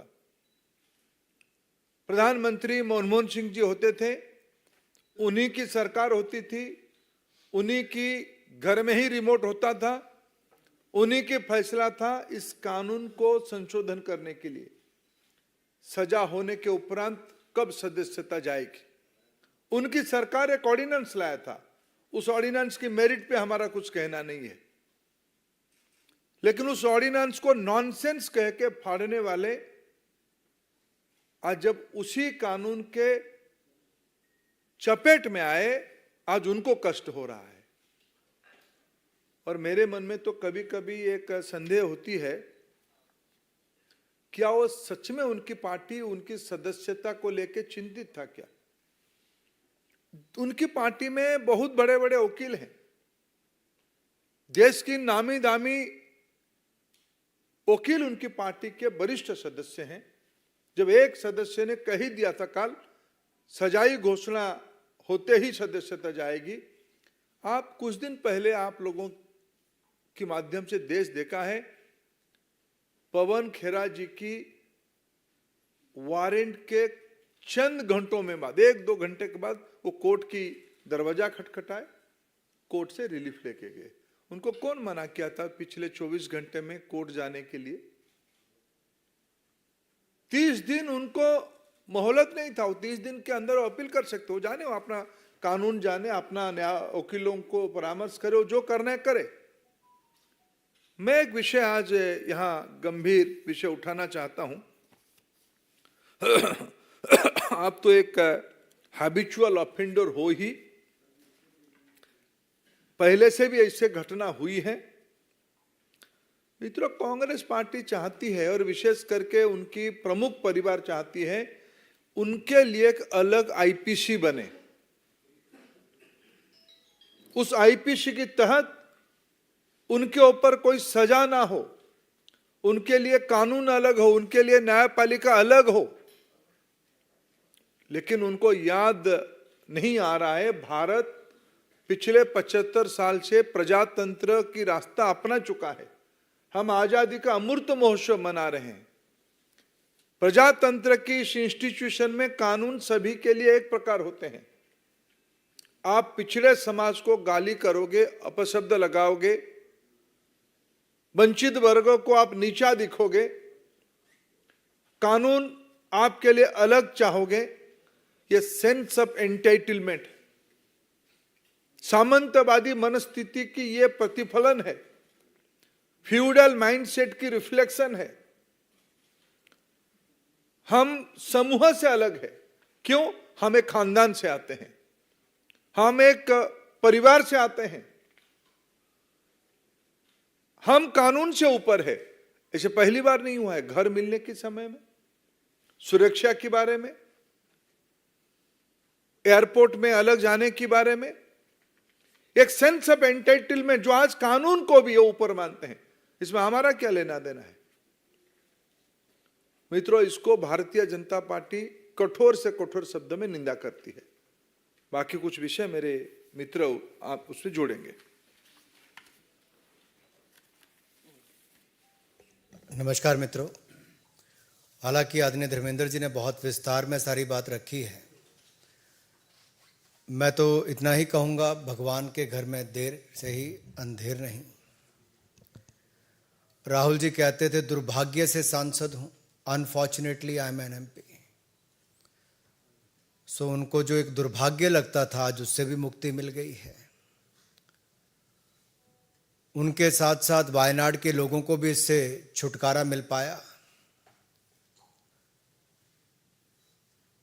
इतने लंबे समय से जो लोकसभा के सदस्य हों, ना कभी अमेठी के लिए 5 वर्षों में एक सवाल पूछ पाए 2009 से 14 तक, और इतने वर्षों में मात्र 21 डिबेट्स में भाग लेना तो अपने आप में दिखाता है कि वर्ष उतने हो गए लेकिन उतनी डिबेट्स में पार्टिसिपेट नहीं किया।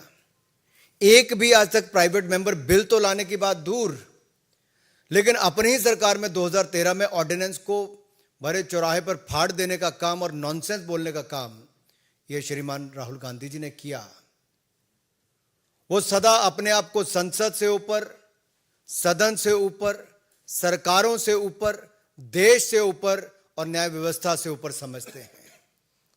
और इस सेंस ऑफ एंटाइटलमेंट की जो बात कही, ये अपने आप में उन पर लागू होती है। अब एक बात पहले आई कि क्या 2 साल की सजा। देखिए मित्रों, 2018 में, मैं आपको 2018 में इसलिए लेके जा रहा हूं कि एसएलपी जब सुप्रीम कोर्ट में आई तो 2018 में उनसे रिटर्न माफी मांगी गई, लिखित रूप में माफी, और कोर्ट ने कहा भविष्य में सचेत रहना, ऐसी गलती मत करना। लेकिन 2019 में एक बार नहीं कई बार ऐसे झूठे आरोप तो लगाए ही। अभद्र भाषा का प्रयोग, अपमान करने का काम, अपशब्द बोलना, ये उनकी आदत सी बन गई थी। सभी चोर मोदी हैं ये बोल दो, किसी को किसी की हत्या के साथ जोड़ दो, कुछ भी कह दो, आपको तो कोई देश में कोई कुछ कर ही नहीं सकता, ये उनको लगता था, क्योंकि वो सब चीजों से अपने आप को ऊपर समझते थे। तो सूरत के कोर्ट ने तो याद करवाया कि 2018 में भी तुम्हें कहा था भाई सुधार नहीं हुआ, उसके बाद बार बार आपने गलतियां की हैं, और एक सांसद जब ये गलती कर रहा है तो कुछ ना कुछ दंड ऐसा देना चाहिए कि अब भविष्य में ना हो।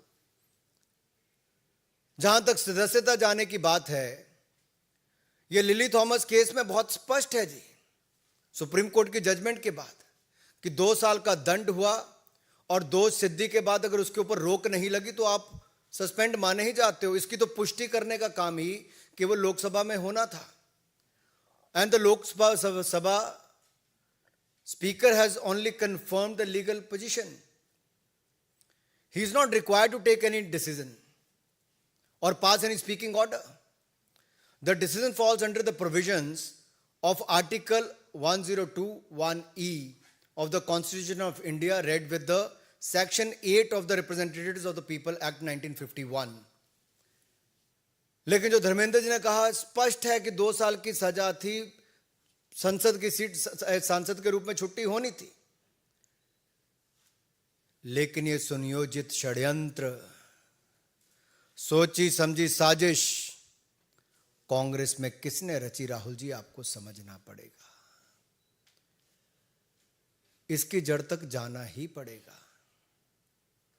कौन है जो छुटकारा पाना चाहते थे? कौन है जो बैटरी ऑफ लॉयर्स कांग्रेस में? तो देखिए जी, राज्यसभा के सांसद और लोकसभा के इतने हैं जो बड़े नामी ग्रामी लॉयर्स हैं जी। क्या एक भी सही राय देने वाला कांग्रेस में नहीं बचा, मिला, या जानबूझकर गलत रास्ते पे डाला गया? ये छुटकारा कौन पाना चाहता था? एक तो मैंने कहा वायनाड के लोगों को तो छुट्टी मिल गई, अमेठी वाले पहले पा चुके थे, लेकिन ये काम, ये जो लगता है कि डायनेस्टी का होने तो मैं इससे ऊपर हूं, सबसे ऊपर हूं। दूसरा, मैं इस पे आपको ये कहना चाहता हूं, पार्लियामेंट में विनम्रता, धैर्यता, समग्रता, इन सबको देखा जाता है कि आपको एक सांसद के रूप में ये गुण आप में हो। ये भारतीय संस्कृति के संस्कार भी हैं, लेकिन आप पार्लियामेंट में कहते हो मैं बोलूंगा तो पार्लियामेंट चलेगी, नहीं तो पार्लियामेंट नहीं चल सकती जी। यानी कि आप पार्लियामेंट के कानून नियम से भी ऊपर हो गए। आप सुप्रीम कोर्ट के आदेश के बाद भी आप कुछ भी करेंगे और आपको पूछने वाला कोई नहीं होगा।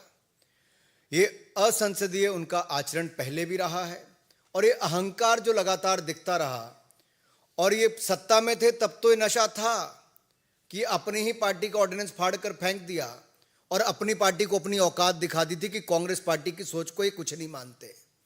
आज उसी पार्टी के अंदर किसने खेल दिया, आज इनको पता नहीं चल पा रहा। 13 सालों में मात्र 21 चर्चाओं में भाग लेना,